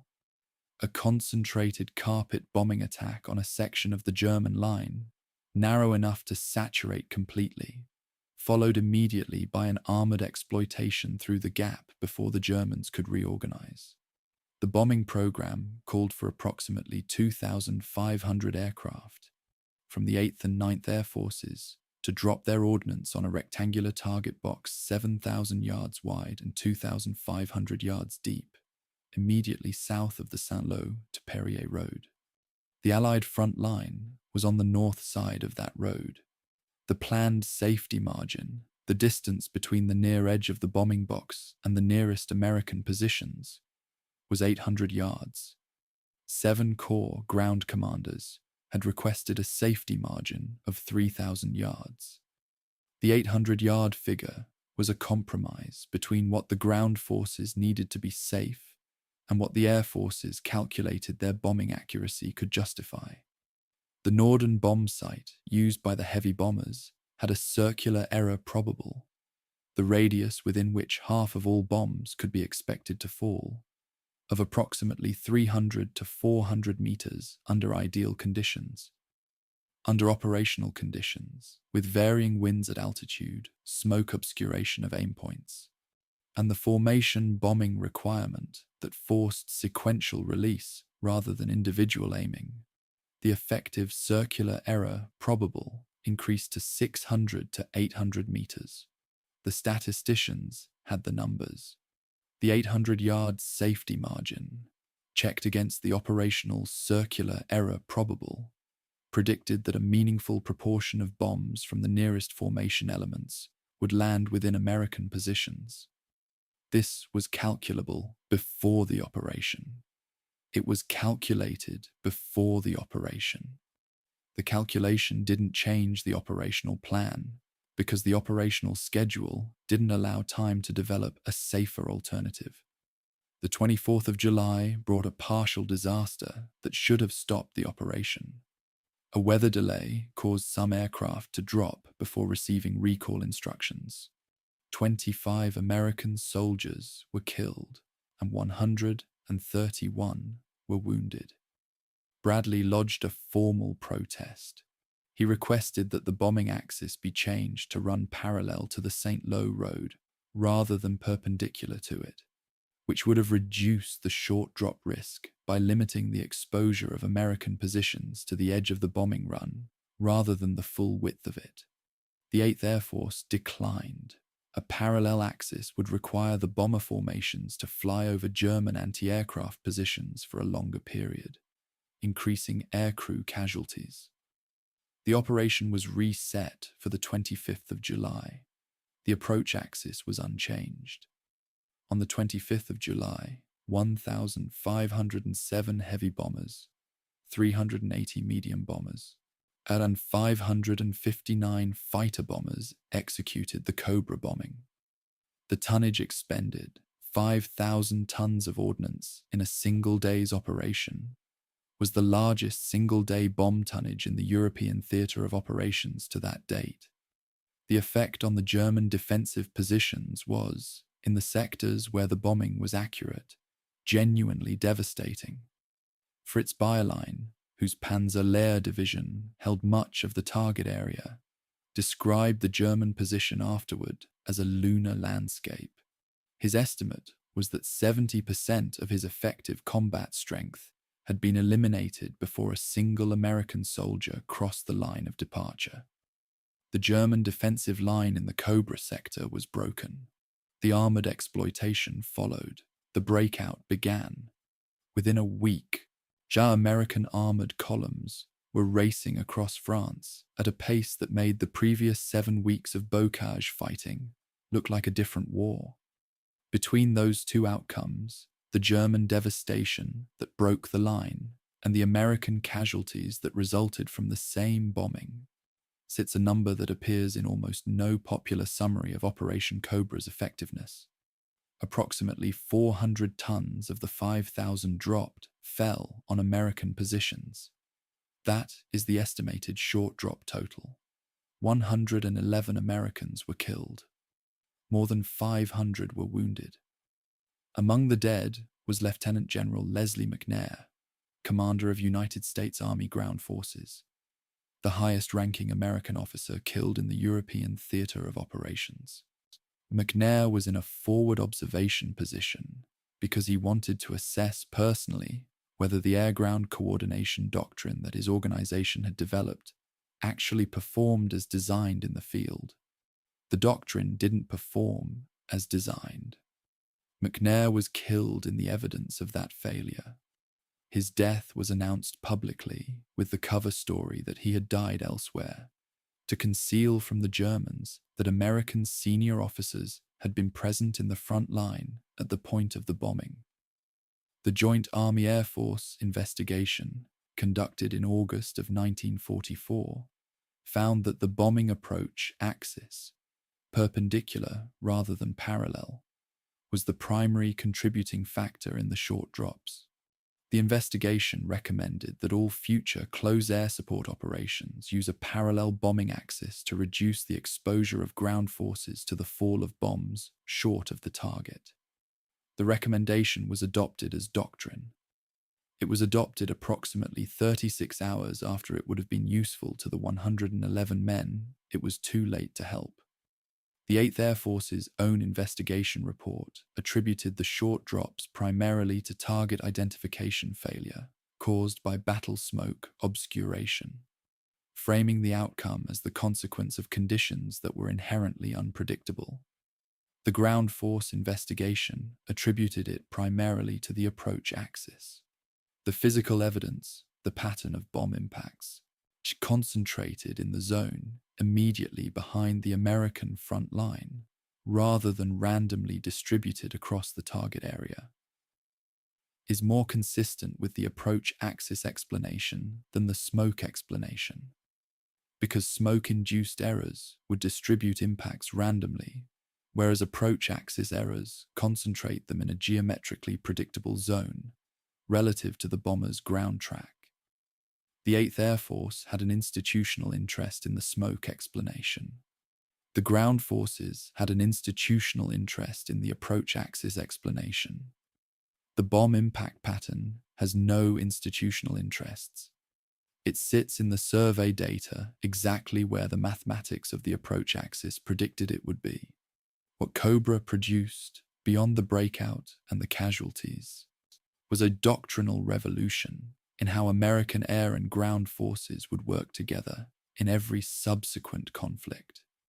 The forward air controller, an aircraft controller embedded with ground units, equipped with radio communications to talk bomber crews onto targets with visual marking, was the institutional response to the command coordination vacuum that had allowed the Cobra short drops to happen without any mechanism for real-time correction. The system that defined American close air support in Korea, Vietnam, and every conflict since, was born in the operational failure of the 25th of July, 1944. The people who designed it were, in many cases, people who had seen the alternative, who had watched American aircraft drop American bombs on American soldiers, and had understood from that experience what the absence of an adequate coordination mechanism actually cost. The forward air controller doctrine is the institutional crystallization of that understanding. Operation Cobra's dead are, in a specific and traceable sense, the reason that later generations of American soldiers had better protection against the same category of failure. Nobody was held formally accountable for the deaths of the 111 Americans killed by American bombs on the 25th of July, 1944. The investigation produced recommendations. The recommendations became doctrine. The doctrine was applied to subsequent operations. The process was technically correct. The dead remained dead. McNair's family received a letter. The investigation report was classified for years. The operation that killed him was a strategic success. These things are all simultaneously true, and the way they fit together, the success built partly on the deaths it caused, the doctrine improvement born from the failure that needed improving, is the specific moral texture of industrial age warfare that no single account of triumph or tragedy quite captures on its own. Chapter 17. What the Shore Remembers. The Normandy American Cemetery at Colleville-sur-Mer sits on 172.5 acres of grass above Omaha Beach, and it contains the graves of 9,387 American military dead, arranged in precise geometric rows that stretch from any standing point within the cemetery to the limits of visual resolution. The geometry is deliberate. The grass is maintained to an exact cutting height of 2.5 inches year-round. The grave markers, white Italian Lassa marble, each 5 feet tall, 4 inches thick, are cleaned annually by steam and brush, without chemical treatments that might alter the stone's color. A marker damaged in a storm is replaced within 72 hours with an exact duplicate maintained in a storage facility on the grounds. The American Battle Monuments Commission, which administers the cemetery, has developed a turf management protocol specifying the exact seed mixture, the seeding density, and the irrigation schedule. The precision of the maintenance is itself a language. The cemetery is curated as an argument, a very specific, very carefully composed argument about what those deaths meant and how they should be held. The design was completed in 1956, 12 years after the battle, by landscape architects and planners who approached the problem as a problem of memorial architecture, of how to construct a physical space whose form communicates meaning. The result is, by any aesthetic standard, extraordinarily beautiful. It is also, in a specific and important sense, almost completely unlike the reality it memorializes. The precision, the geometry, the exact spacing of the rows, none of this was present on Omaha Beach on the morning of the 6th of June, 1944.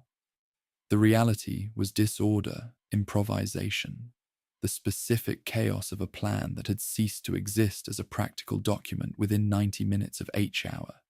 The cemetery says this was orderly, purposeful, controlled. The documentary record says it wasn't. Both things are part of the truth. The question is whether we are honest with ourselves about which truth the cemetery is telling. The total Allied casualties on D-Day remain, after 8 decades of research, genuinely uncertain. The figure most commonly cited, over 10,000, appears in virtually every popular account and almost every documentary film, presented as a settled fact. It isn't quite. The Commonwealth War Graves Commission's careful accounting places the number of Allied service personnel killed on the 6th of June, 1944, at approximately 4,414. The most careful recent academic estimate of American killed in action on that day alone is approximately 2,501. The wounded figures vary so substantially across sources, ranging from under 6,000 to over 9,000, depending on what categories of injury are included and which branches of service are counted, that the round figure of 10,000 total casualties is a statistical approximation rather than a documented count. The uncertainty isn't a scandal. It is a consequence of the complexity of counting casualties across multiple nationalities, multiple service branches, and multiple simultaneous operations under conditions that made accurate record-keeping nearly impossible in real time. It is also a reminder that behind every summary statistic is a counting problem that hasn't been fully resolved, and that the men who make up the uncounted portions of the rounding are no less real for being statistically elusive. There are categories of D-Day experience that the memorial landscape has not adequately represented, and the omission is not accidental. It reflects choices that were made, some consciously and some through institutional inertia, about whose story was central and whose was peripheral. The soldiers of the 320th Barrage Balloon Battalion, the Black American unit that landed at Omaha Beach in the first wave as part of the assault on the beach obstacles, have no individual memorial in the Normandy landscape. They were there. The records confirm they were there. The memorial architecture of the beachhead, as it has developed over 80 years, has found space for many things, and not for them specifically. The French civilian dead, estimated at approximately 3,000 on the 6th of June alone, and approximately 20,000 over the entire Normandy campaign, killed in the naval bombardment and aerial bombing that preceded and accompanied the Allied advance, are commemorated in French memorials that American visitors rarely find their way to. The German dead at La Cambre, 21,222 of them, buried under low basalt crosses rather than the white marble of Colleville, receive approximately 200,000 visitors per year. Colleville receives approximately 1.5 million. The asymmetry is not policy. It is the accumulated weight of 80 years of memorial culture, and it shapes, in ways that are rarely examined directly, which parts of what happened we are most comfortable looking at. The Oral History Archive at the National World War II Museum in New Orleans holds recorded testimonies from over 1,000 Normandy veterans, collected over several decades of systematic documentation before the generation that fought the campaign was entirely gone. The most consistent theme across those testimonies is not pride. It is not patriotism or the language of righteous cause or the satisfaction of having been part of a historic victory. The most consistent theme is survivors' guilt. The inability, expressed with remarkable consistency across men of different backgrounds, different units, different beaches, different outcomes, to explain why they lived when the man beside them did not. The randomness of survival under sustained fire is something that the veterans describe as fundamentally incomprehensible and permanently present. One man is hit, one man isn't. The distinction is not courage or skill or virtue. It is the trajectory of a specific fragment, the angle of a specific wave, the position of a specific body in a specific second. The veterans resist the greatest generation framing, not out of false modesty, but because the framing imposes a heroism on an experience they remember as terror and luck and endurance. They know what it actually felt like. The framing tells them it felt like something else. The political uses of D-Day, the ways the event has been invoked year after year, anniversary after anniversary, to make arguments that extend well beyond the event itself, have accumulated over 80 years into a body of memorial rhetoric that has become almost entirely detached from the documentary record. Reagan's speech at Pointe du Hoc in 1984, addressed to the surviving Rangers on the 40th anniversary, is one of the most effective pieces of political oratory of the 20th century. It is also a use of historical experience to make a 1984 argument about Western resolve and Soviet threat that the Rangers who climbed those cliffs in 1944 had no means of anticipating or endorsing. Clinton's ceremony in 1994 made different arguments. Bush's speech in 2004 made others. Each ceremony has been genuine in its tribute. Each has been selective in its framing.